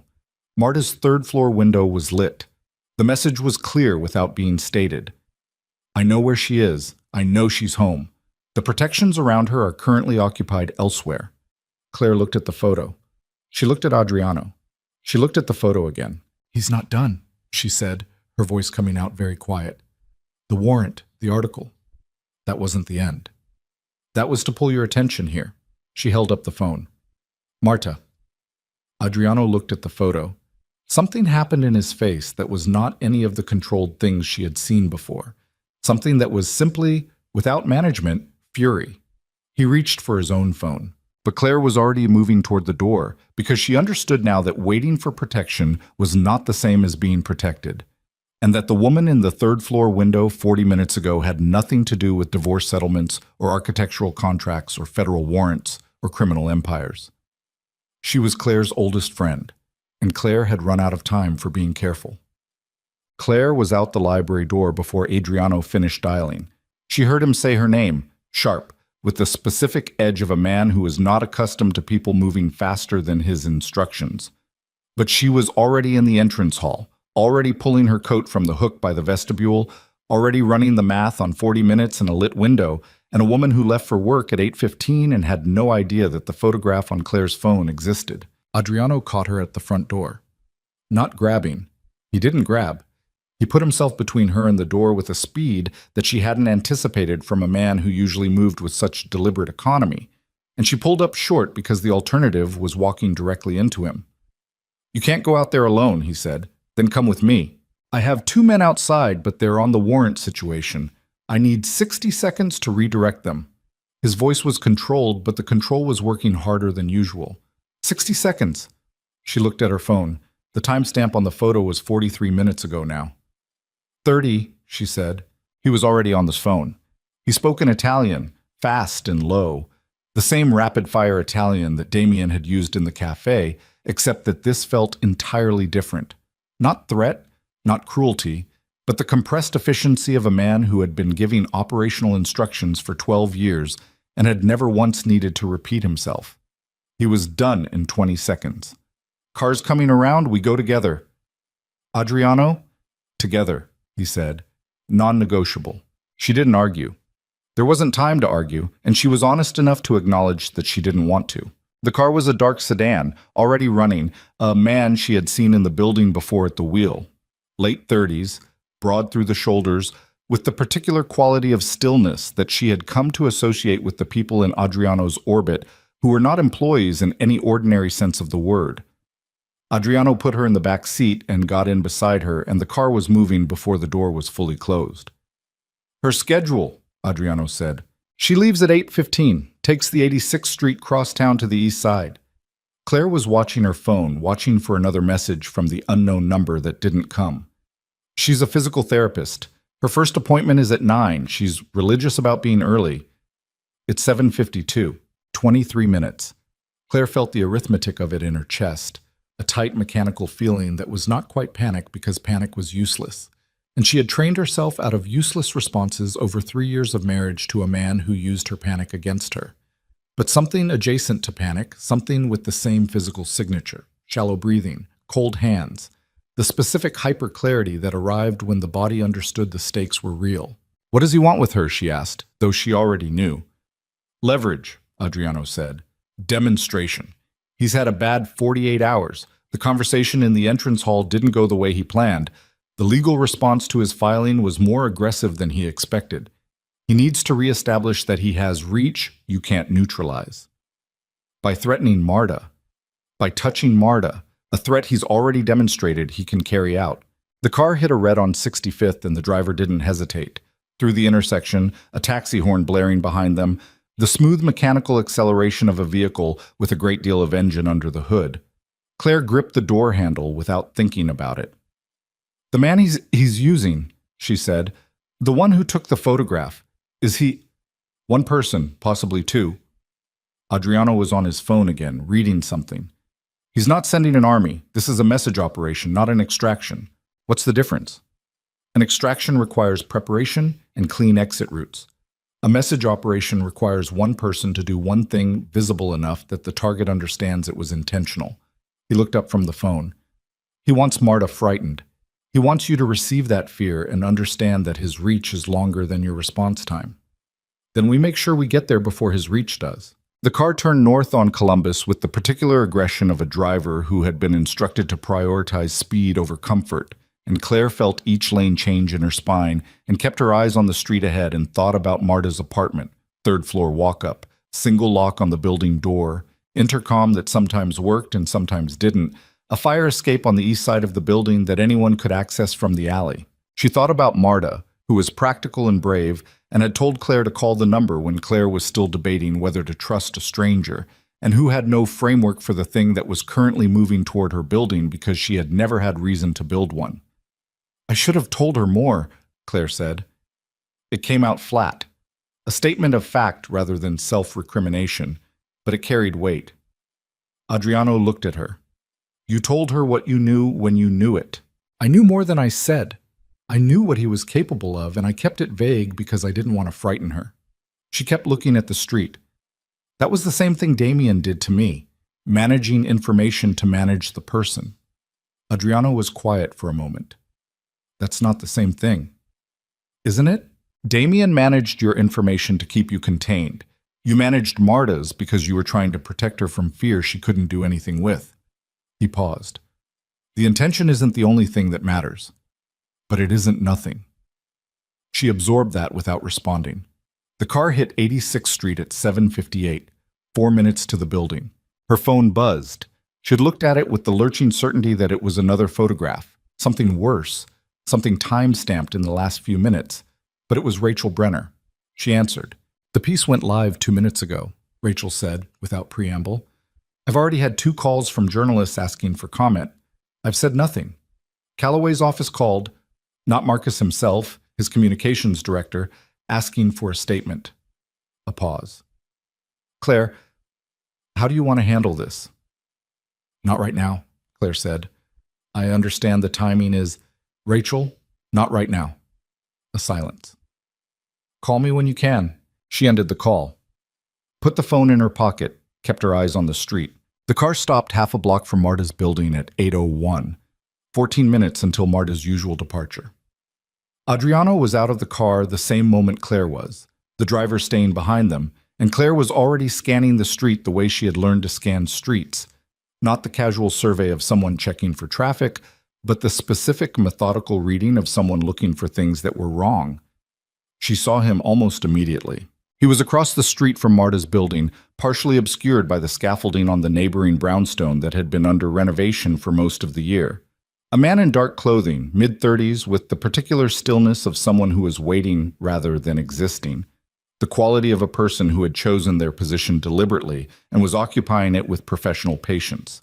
He had a phone in his hand. He was watching the building entrance. East side of the scaffolding, she said, her voice low. Adriano had already seen him. Yes. Does he have? I can't tell from here. His voice was controlled in a way that communicated the answer might not matter. Stay with the car. Adriano.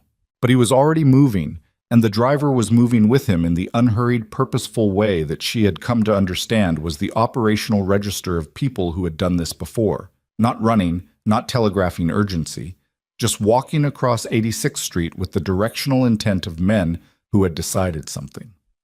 Claire stood beside the car for approximately 4 seconds. Then she went the other way. The building intercom sometimes worked and sometimes didn't. She had been to this building enough times that she knew the door code.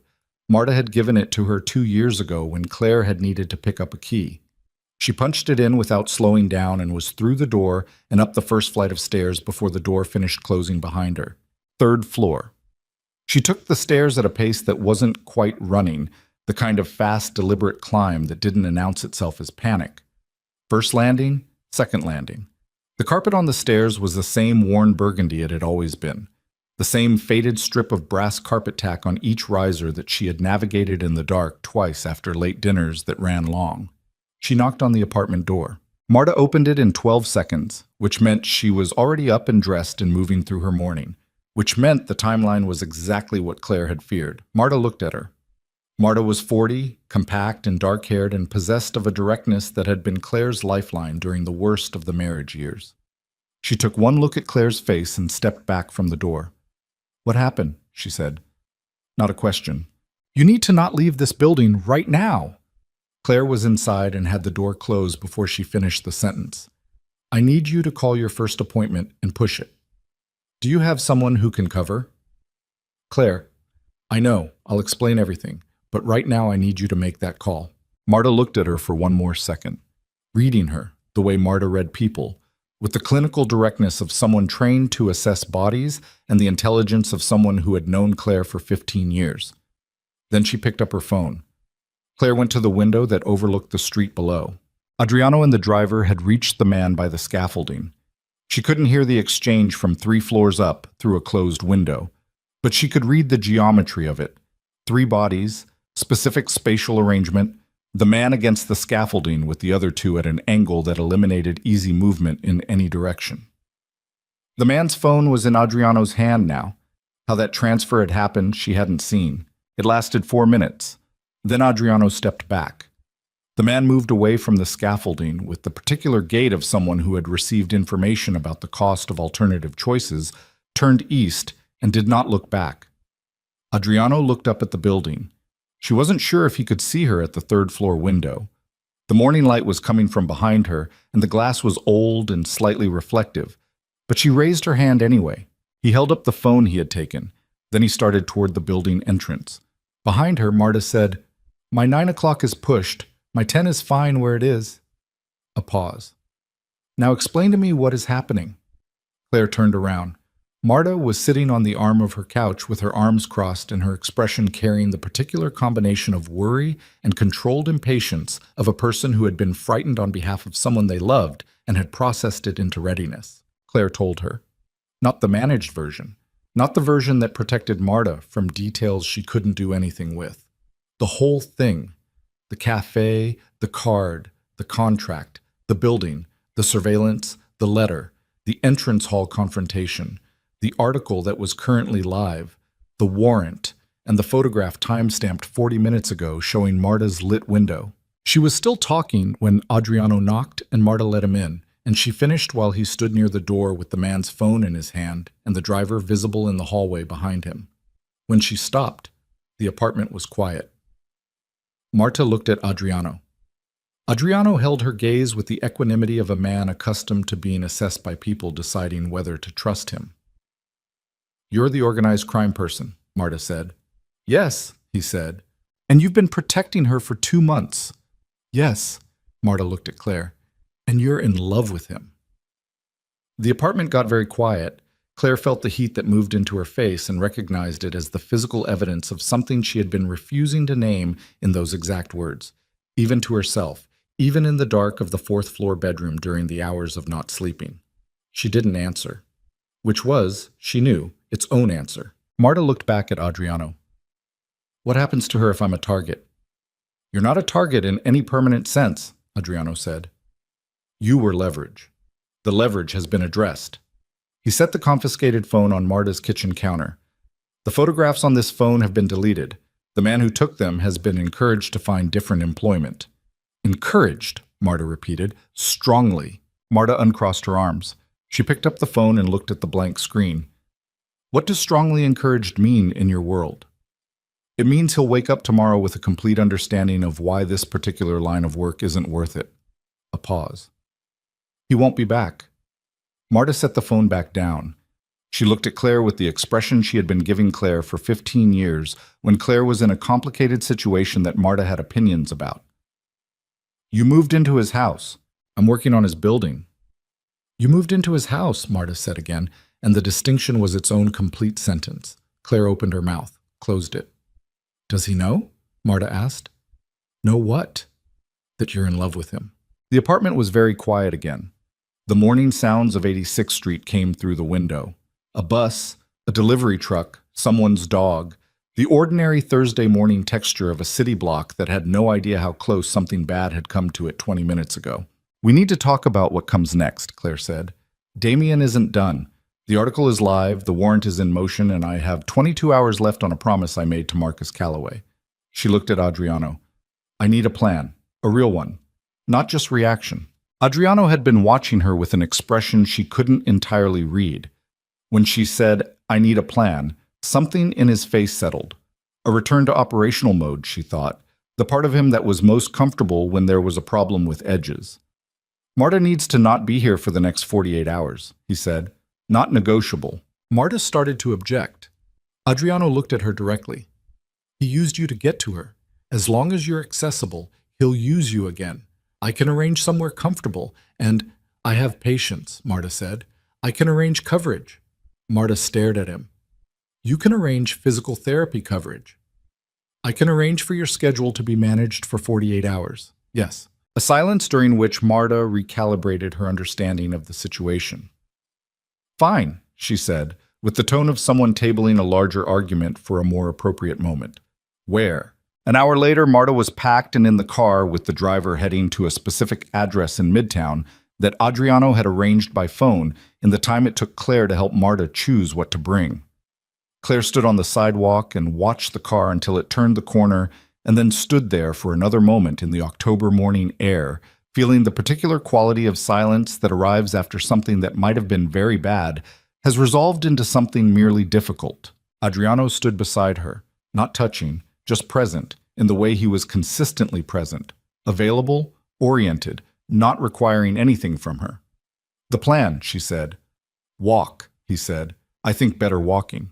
They walked east on 86th in the direction Marta's car had gone, not following it, just moving through the morning because he was right that some thinking required motion. The street was doing its regular business around them. Coffee carts, dry cleaning pickup, a school group moving in a loose cluster with the specific chaotic energy of children on a field trip. Damien has now fired everything he was holding, Adriano said. The investigation, the press piece, the personal pressure on your clients and on Marta, he has discharged his full arsenal. Unless there's something else. There's always potentially something else, but the pattern of escalation suggests he believed this round would be decisive. He expected the warrant to produce immediate paralysis on my end, and the article to collapse your professional standing so completely that you'd have nowhere to go. He paused. He didn't account for you. I don't have anywhere to go, she said. The article is live. Calloway has 21 hours.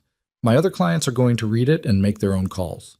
Calloway is the anchor. If Calloway holds, the others follow. And if he doesn't, then we work with what remains. She thought about the building on 67th Street, the marble floors and the mahogany staircase and the ghost of silk wall coverings and the servants' stairs with the extraordinary newel posts. She thought about the months of work already done, the months ahead. She thought about whether any of that survived the next 24 hours. She thought about what she was actually willing to lose and what she wasn't. I need to talk to Marcus myself, she said. In person, today. That's the right call. I need to tell him the truth, not a managed version. The actual truth about who you are and what the building is and why I'm there. Adriano stopped walking. She stopped with him.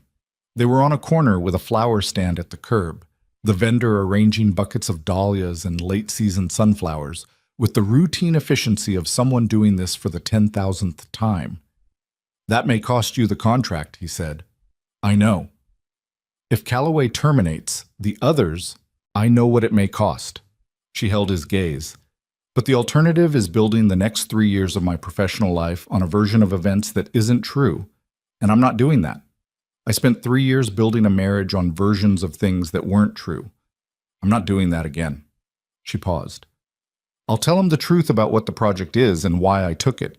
What he does with that is his decision.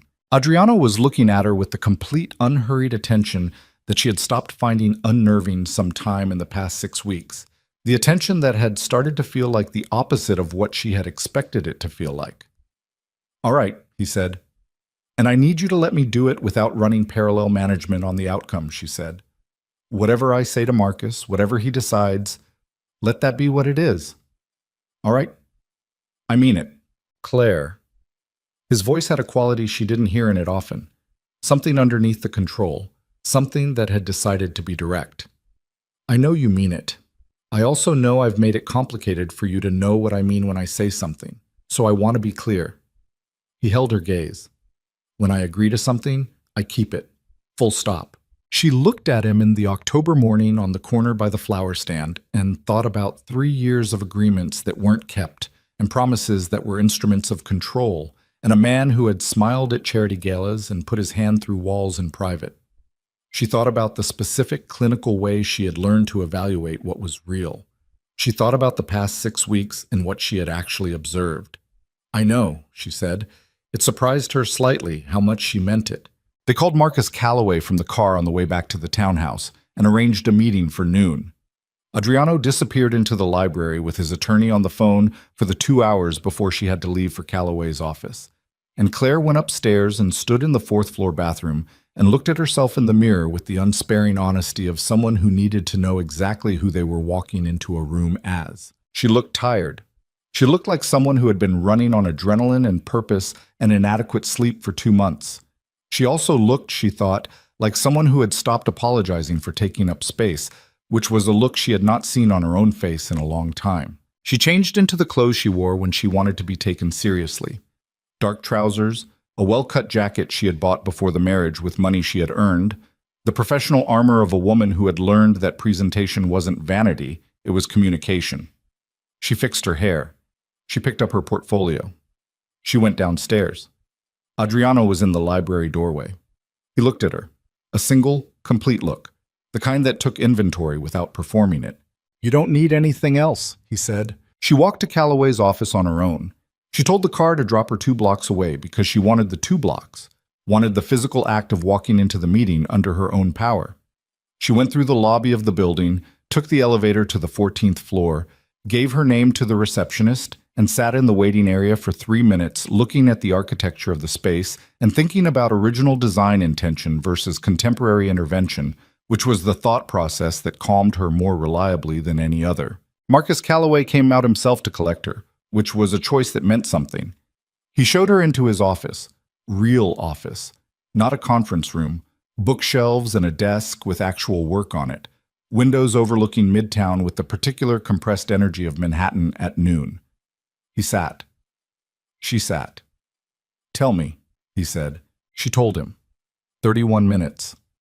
The cafe, the contract, the building, and the genuine architectural significance of the project, the living arrangement and why, the divorce situation and what Damien had done with the press piece and the federal records, the criminal enterprise stated directly, the distinction between the work she had done, which was architecturally legitimate and documented and represented her professional practice honestly, and the business context of the client who had commissioned it. She told him about the servant's staircase with the cast iron newel posts and the silk wall coverings going ghost pale in the upstairs sitting room. She told him that the building was one of the most significant unreported surviving examples of 19th century residential architecture in Manhattan, and that the restoration was going to be the best work of her career. She told him the truth about all of it and let it be what it was. When she finished, Marcus Calloway was quiet for a moment. He was looking at his desk, not at her, with the particular inward expression of someone running a genuine calculation rather than a defensive one. The federal investigation, he said. Is it going to result in charges? I don't know, she said. That's an honest answer. If it does, if he's charged, the building goes into legal limbo potentially. Yes, potentially. The project could be suspended pending resolution. She paused. That's a real risk. But the work you've done so far is documented. The plans exist regardless of what happens to the building ownership. Yes. Another silence. The article describes you as compromised, as having your judgment affected by a personal relationship. My judgment, she said, is documented in every structural decision I've made in that building for the past 6 weeks. I can produce those documents. You can have your own structural engineer review every decision I've made for any evidence of anything other than best professional practice. She held his gaze. What you'll find is that I've been doing excellent work under complicated circumstances. The circumstances don't contaminate the work. Marcus Calloway looked at her for a long moment. My board is going to ask about this, he said. I know. Some of them are going to push to suspend the contract pending clarity on the Moretti situation. I know. What do you want me to tell them? She thought about it. Tell them that you hired me for the quality of my work and that the quality of my work hasn't changed. Tell them that you met with me directly and asked hard questions and got direct answers.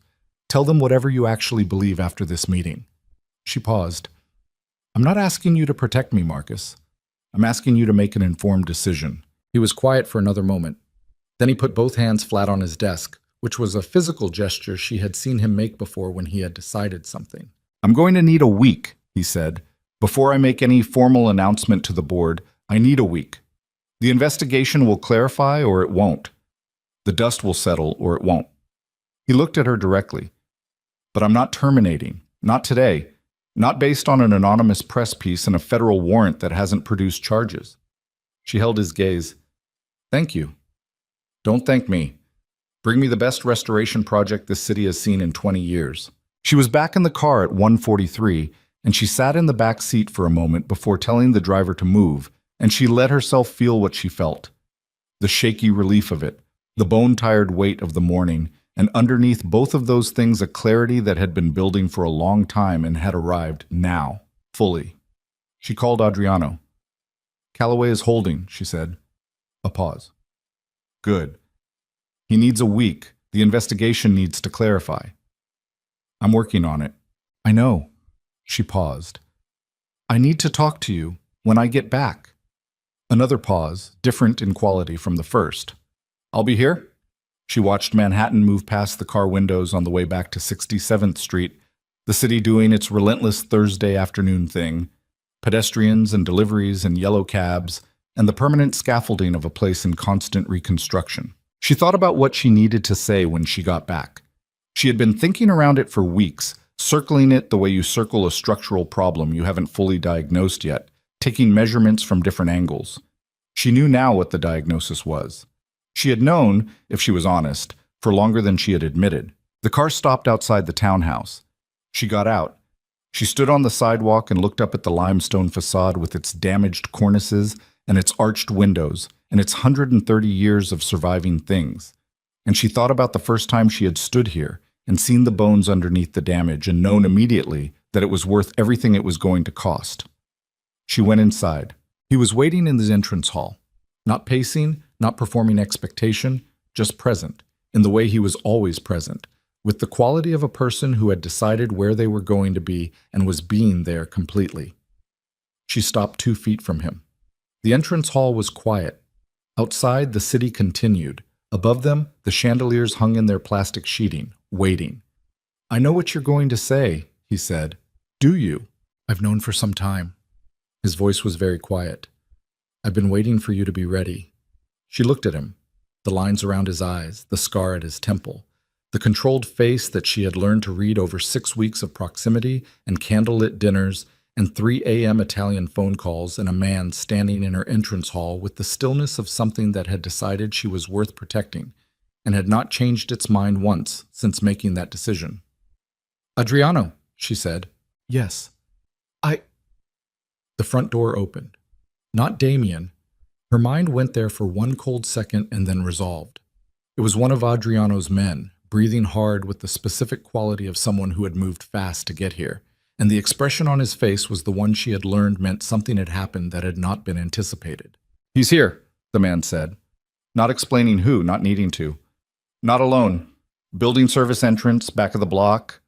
3 men. One of them... A pause. One of them has something. The entrance hall went cold.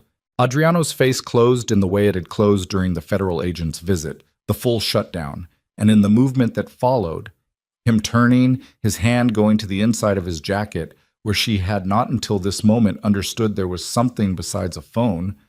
She saw the full reality of what his life actually was beneath the dinners, and the restored silk wall coverings, and the complete attentive silence when she talked about architectural intention. This was what it meant. This was the other version, the permanent presence beneath the tailored surface. She thought about leaving. Her feet did not move. Adriano turned back to her. His expression was unreadable in the way that meant everything was present and none of it was available for her to see.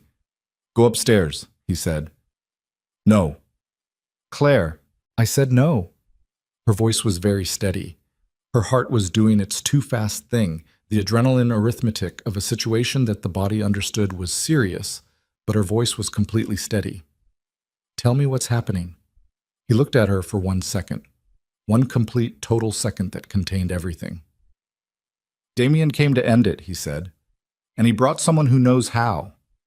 The entrance hall held its breath, and Claire understood that the conversation she had come inside to have, the one she had been circling for weeks, the diagnosis she had finally arrived at, was going to have to wait, because the man she had almost said it to was standing in front of her with his hand inside his jacket and 3 men at the service entrance. And everything they had been building toward was about to be decided not by words, but by what happened in the next few minutes. She thought about bones under damage, about things that survived. "Then let's end it," she said. "Well, the service entrance was at the back of the building, accessible through a narrow alley off 67th Street that ran between the townhouse and the neighboring property.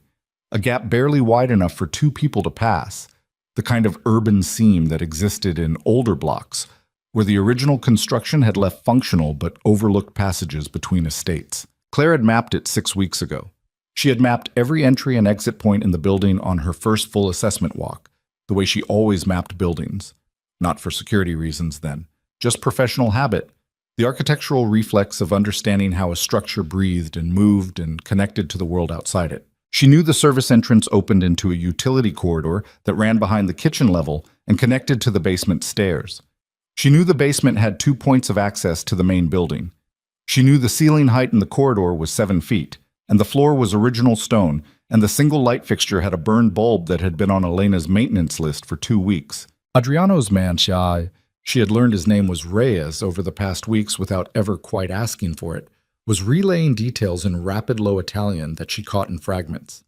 3 men, service alley, one carrying something he described with a word she didn't know.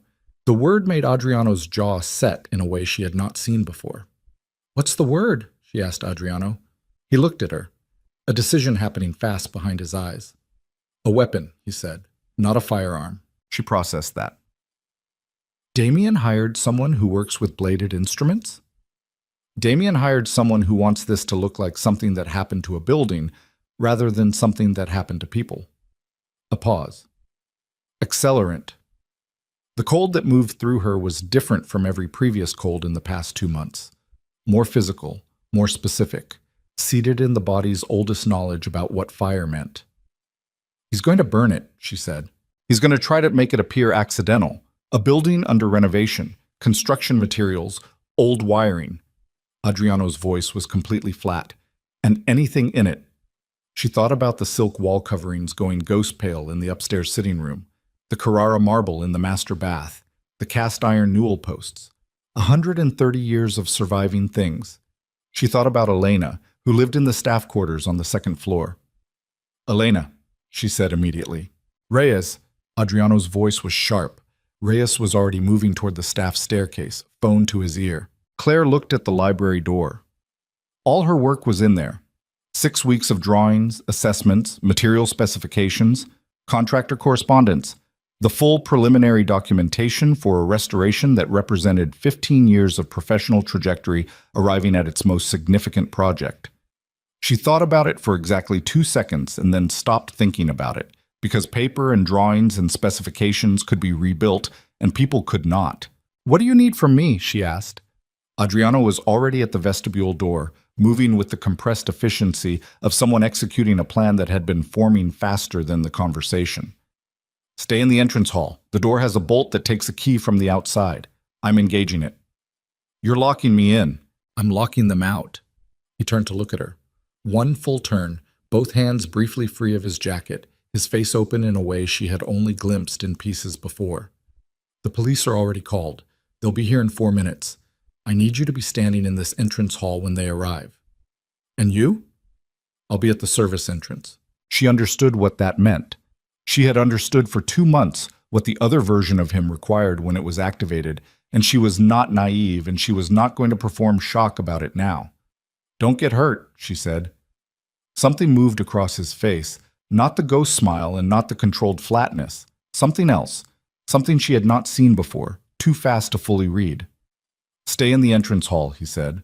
He went through the vestibule door. She heard the bolt engage from the outside, the heavy mechanism of a century-old lock that had been designed to hold against things that might want in. She stood in the entrance hall.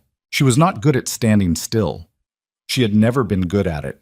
She was a person who thought through movement, who processed through action, who had spent 3 years of a bad marriage using work as the mechanism for managing everything that couldn't be otherwise managed.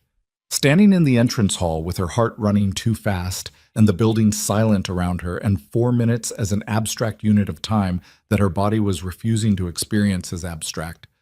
This was harder than anything she had been asked to do in the past 2 months. She heard them at the back of the building at 90 seconds. Not voices, sounds. The specific sound of people moving through a space with the focused quiet of people who believe they are undetected, which is a different sound from actual silence. The stone floor of the utility corridor transmitted it differently than the plaster and wood of the upper floors. Then a voice. Low, male, language she didn't recognize. Then silence. Then a sound she did recognize, which was the sound of a physical confrontation. Not cinematic, not clean, but the actual acoustics of bodies in a confined space making contact with each other and with the stone walls and floor. Brief. Violent in the specific, compressed way of things that happen in narrow corridors with no room to maneuver. Then nothing. She was standing at the vestibule door with her hand on the bolt. She couldn't open from this side when she heard footsteps on the service stairs, the basement stairs, ascending, the particular rhythm of one person moving at a deliberate pace. The footsteps crossed the kitchen level, continued up to the entrance level. The internal door from the kitchen corridor opened. Adriano walked into the entrance hall. He had a cut along his left cheekbone, shallow but bleeding steadily in the way face cuts did, and his jacket was gone. And there was a darkening on his right side along the ribs that would be significant bruising by morning. He was breathing harder than she had ever seen him breathe, the controlled respiration fully abandoned, his chest moving with the visible effort of someone whose body had been working at its limit for the past 4 minutes. He looked at her standing at the vestibule door with her hand on the bolt that wouldn't open, and something crossed his face. Not relief exactly, something more complicated than relief. Something that had been held in reserve for a long time and was now very close to the surface. "Are you hurt?" she asked. Her voice came out completely steady, which was not what her interior felt like. "No." A pause. "Yes. Ribs, not broken." He moved toward her at the same careful pace, favoring his right side. "The 3 men. Reyes has 2. The third, the one with the accelerant, ran." He stopped 6 feet from her. "He'll be found. He won't be a problem after that." She looked at the cut on his cheekbone. She looked at the careful way he was holding his right side. She looked at his face, the lines and the scar, and the controlled surface that was not, right now, fully controlled. She crossed the 6 feet between them.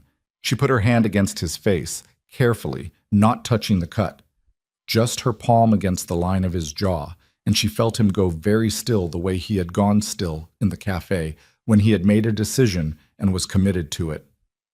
"Claire," he said. "Don't," she said. "Don't manage it." He closed his eyes for approximately 2 seconds. She felt his jaw move under her hand. When he opened them again, the surface was not reconstructed the way it usually reconstructed.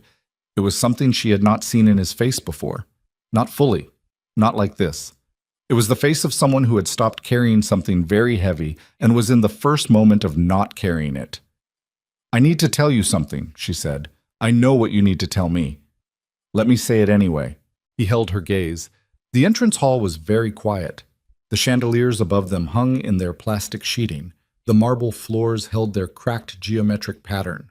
The mahogany staircase waited in its partial restoration, the whole extraordinary, ruined, magnificent building holding its breath around them. I love you, she said. She had not said those words to anyone in 4 years. The last time she had said them, they had been hope performing as certainty, faith mistaken for evidence, the things she had wanted to be true that she had said aloud often enough to believe. She had learned, in the years since, the difference between the two kinds of saying. This was not hope performing. This was observation arriving at its conclusion. Adriano looked at her. His hand came up and covered hers where it was still against his jaw, and she felt the warmth of it, the weight of it, the slight roughness of his palm from whatever the past 4 minutes had required of his hands. I know, he said quietly. I've known for some time. A pause. I've been in love with you since the day you spent 40 minutes on the servants' staircase and forgot entirely why you were in the building. She felt the sound that came out of her. Not quite a laugh, not quite anything categorizable. Something that was the release of 2 months of managed emotion, finding the first available exit.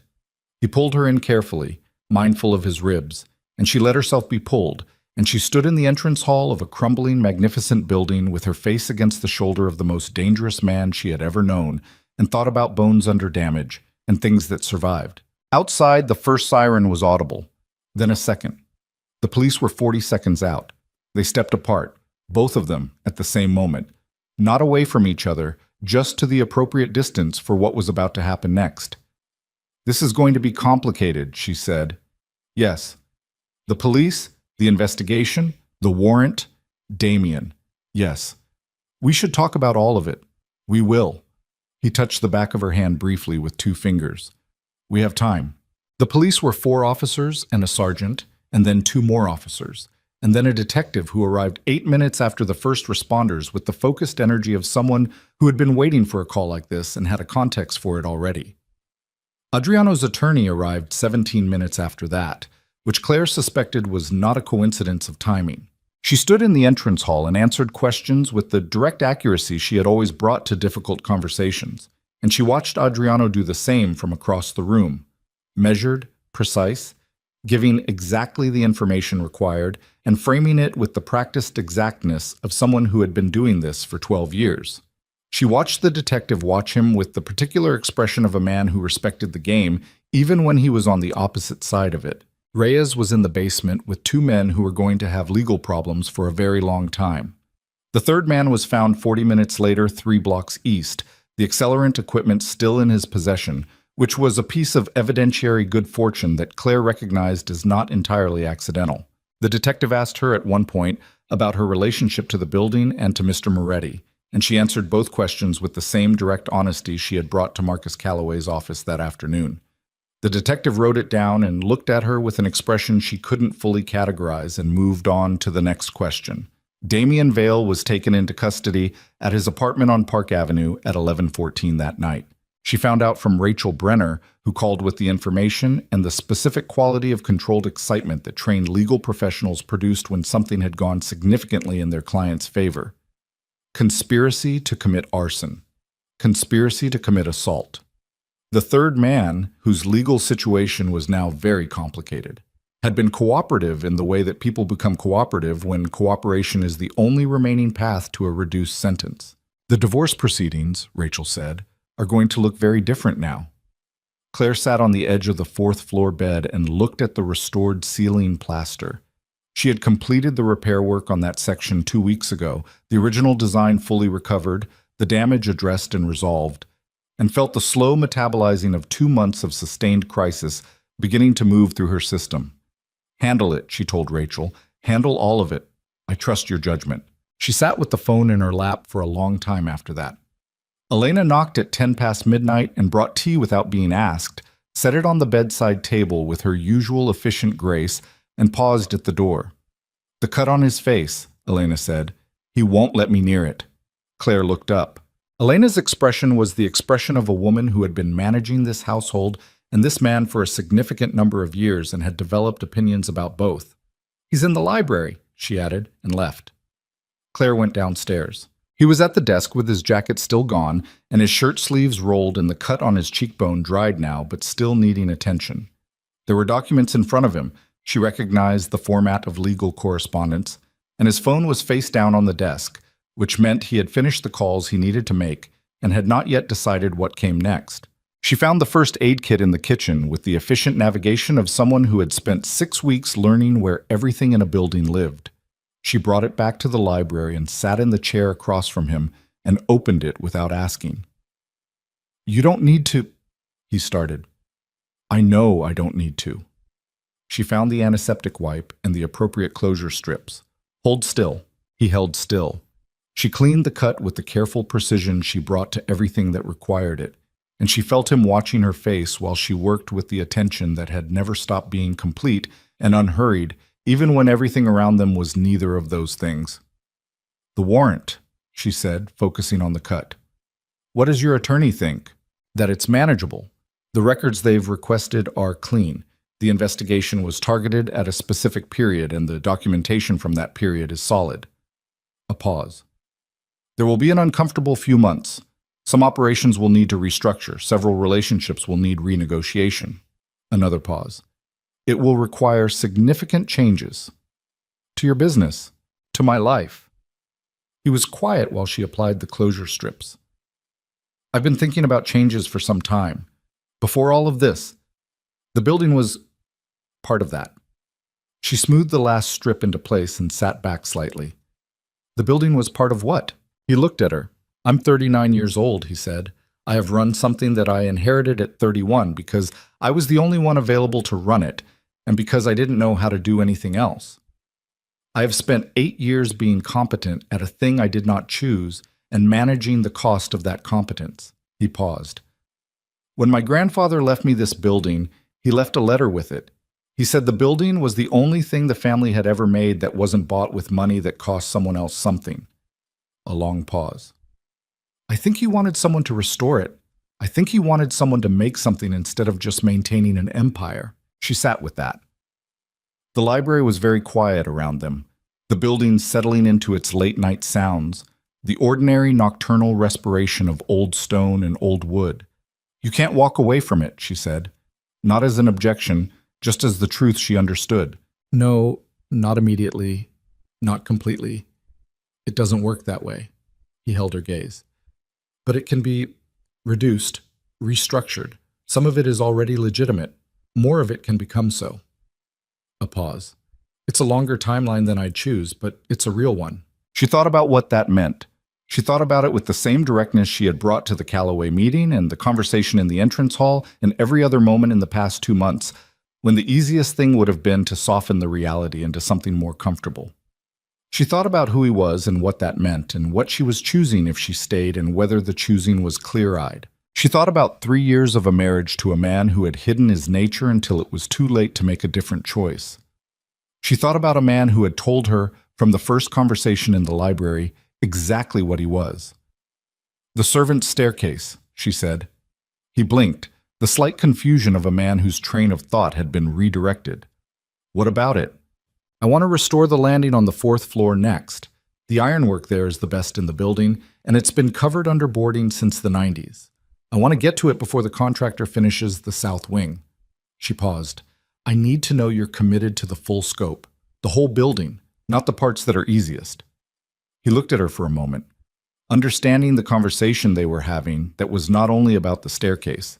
"The whole building," he said. "I've said so from the beginning." "You have," she agreed. She put the first aid kit back together. She was aware of him watching her with that complete attention, the attention she had stopped finding unnerving and started, somewhere along the way, finding necessary. The specific comfort of being seen fully by someone who had looked and not looked away. "The things I said in the entrance hall," she said without looking up from the kit. "I meant them. I know you meant them. I need to know if—" "Claire." His voice was very quiet. "I told you I've been in love with you since the servant's staircase. That was 6 weeks ago, and nothing that has happened since has changed it. The warrant hasn't changed it. The federal investigation hasn't changed it. Damian Vale hasn't changed it." A pause. You're not a situation I'm managing. You're not a person I'm protecting because it's convenient or because it serves some other purpose. You're—" He stopped. Something moved in his face that was neither the controlled surface nor the rare glimpse beneath it, but something she had not seen before. Something that was simply him, without any of the architecture of management. "You're the person I want to make something with, instead of just maintaining things." She looked at him. The library was quiet. The building breathed around them. "Okay," she said. He reached across the desk and took her hand. Not dramatically, just took it, her hand in his, and held it with the particular quality of someone who has decided on a thing and is not going to be argued out of it. They sat like that for a while in the quiet of the library, surrounded by the work of what they were building. The months that followed were not simple. Nothing about the situation resolved cleanly or quickly because real things did not resolve cleanly or quickly, and Claire had spent enough years learning the difference between the clean versions of stories and the actual ones to have stopped expecting it. The federal investigation continued for 4 months, moved through its process with the grinding institutional pace of such things, and arrived at a conclusion that required Adriano's attorneys' full skills and 2 significant restructurings of affiliated business entities, but did not produce charges. His attorney called it a managed outcome. Adriano called it expensive. Claire called it the beginning of the longer timeline he had described. Damien Vale's arrest produced consequences that moved faster. The conspiracy charges, supported by the cooperative third man, and the corroborating electronic evidence that investigators developed over 6 weeks, resolved in a plea that involved Damien accepting the original divorce settlement terms, plus forfeiture of all 3 jointly owned properties as part of a broader financial penalties arrangement. He received a sentence that, given his attorneys and his resources and the specifics of what he had pled to, was not as long as it might have been. Claire sat with her own feelings about that for several weeks and arrived, eventually, at the conclusion that the specific length of his sentence was less important to her than the permanent legal record that now documented what he had done. She divorced him on a Tuesday in February, in a courthouse in Lower Manhattan, in a proceeding that lasted 14 minutes, and produced a document she held in both hands on the courthouse steps in the February cold and did not cry over. She had done her crying privately in the months prior, at appropriate moments, not for Damien, not for the marriage, but for the version of herself who had believed things that weren't true for long enough that the believing had cost her significant pieces of herself. She had mourned that properly and completely, and had arrived at the other side of it lighter than she had expected. Marta was on the courthouse steps with her. They stood in the February cold, and Marta held the document while Claire put her gloves on, and then handed it back without comment. And they walked to the nearest coffee place and ordered the largest size available and sat by the window watching the street. "Are you all right?" Marta asked. "Yes," Claire said, and meant it. "Are you going back to the building?" "I live in the building." Marta gave her the look she had been giving her since October. "You know what I mean."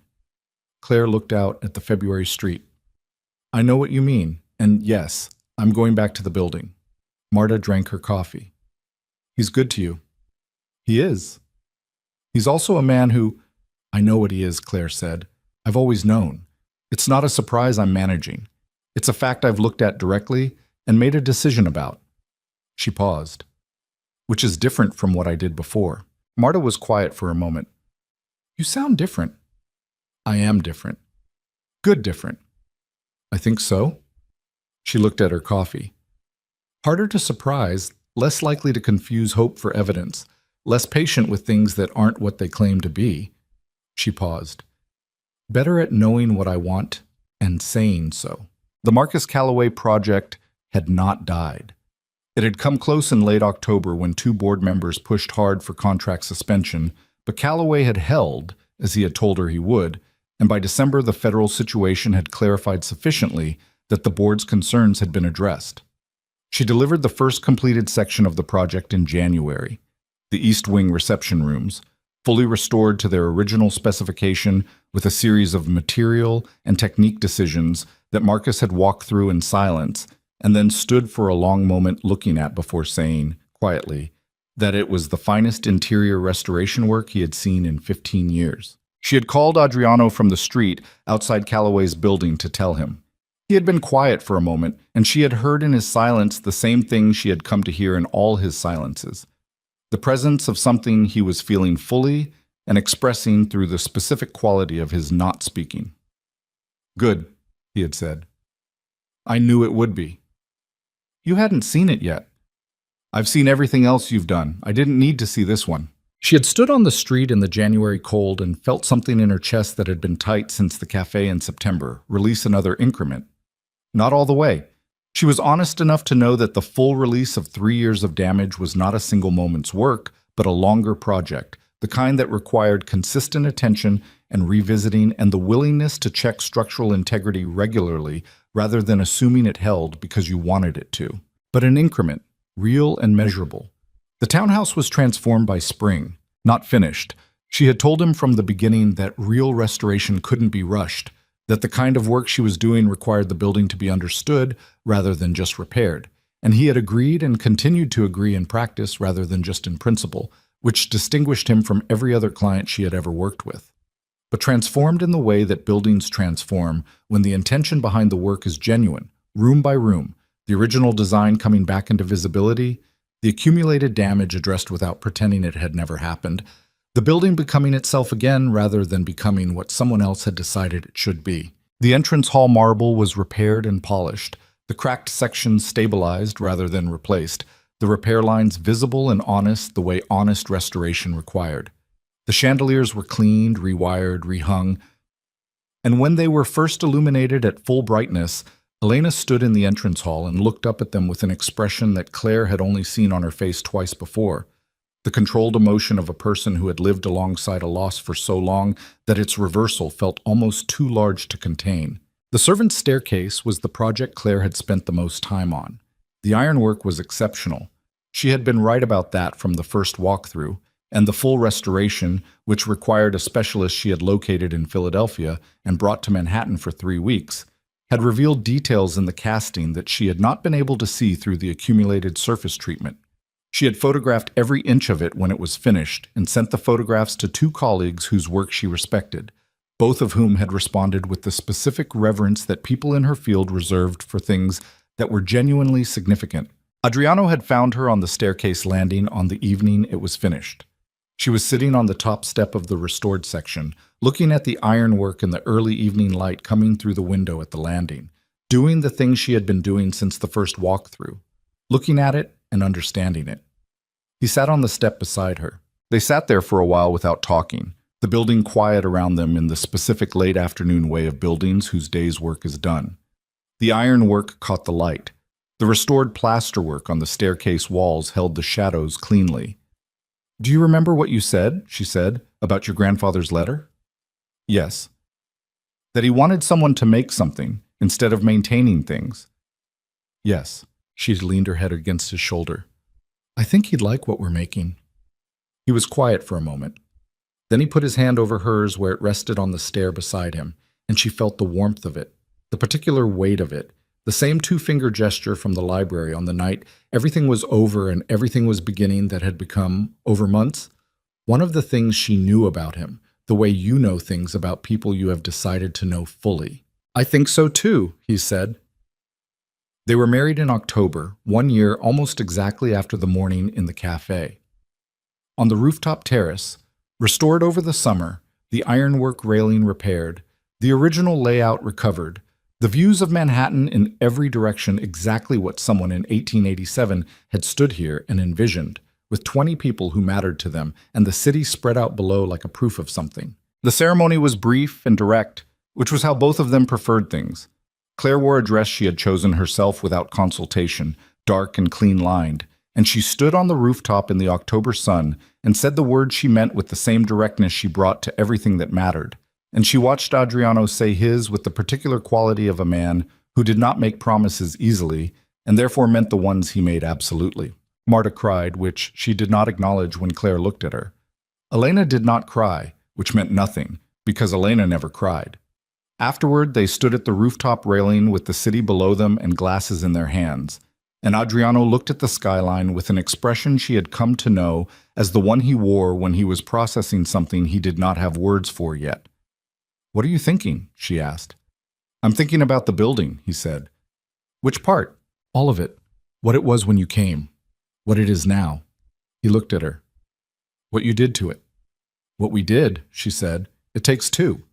He looked at her for a moment with the complete attention that had never changed from the first day in the cafe and had stopped being unnerving and started being the thing she looked for in the morning when she came downstairs, and the thing she understood, without drama, was one of the essential conditions of her life now. Yes, he said, what we did.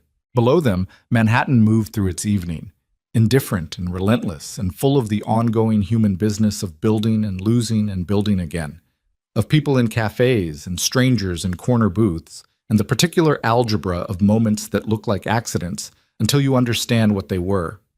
She had come to sign divorce papers and had left with a business card and a different life.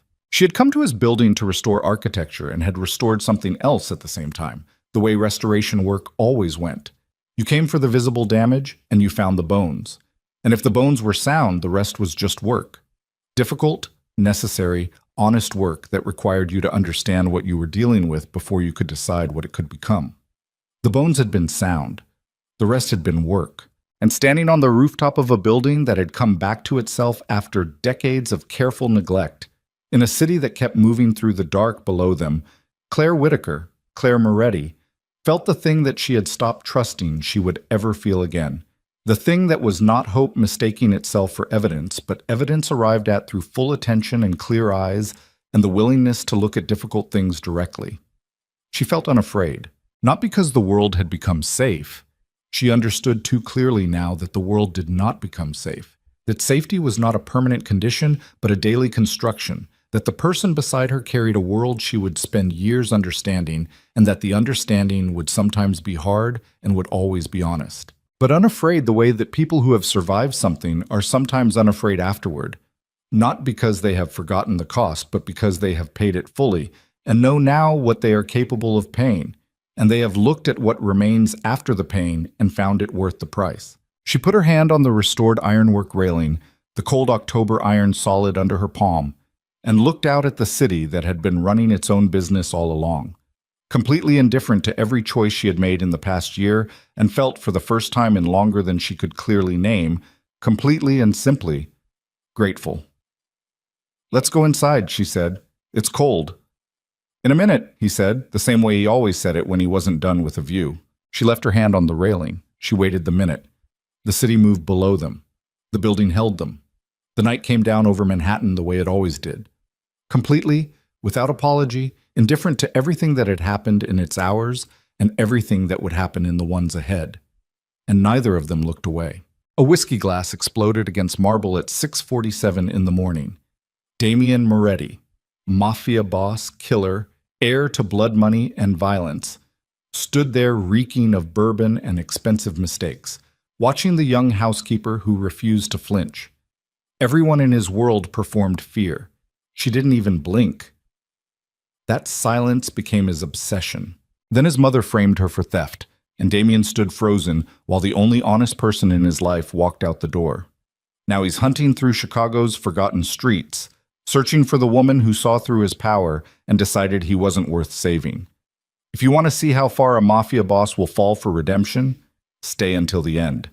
Hit that like button and drop your city in the comments so I can see how far this story travels. The glass didn't slip. Damian Moretti threw it. He stood in the kitchen of the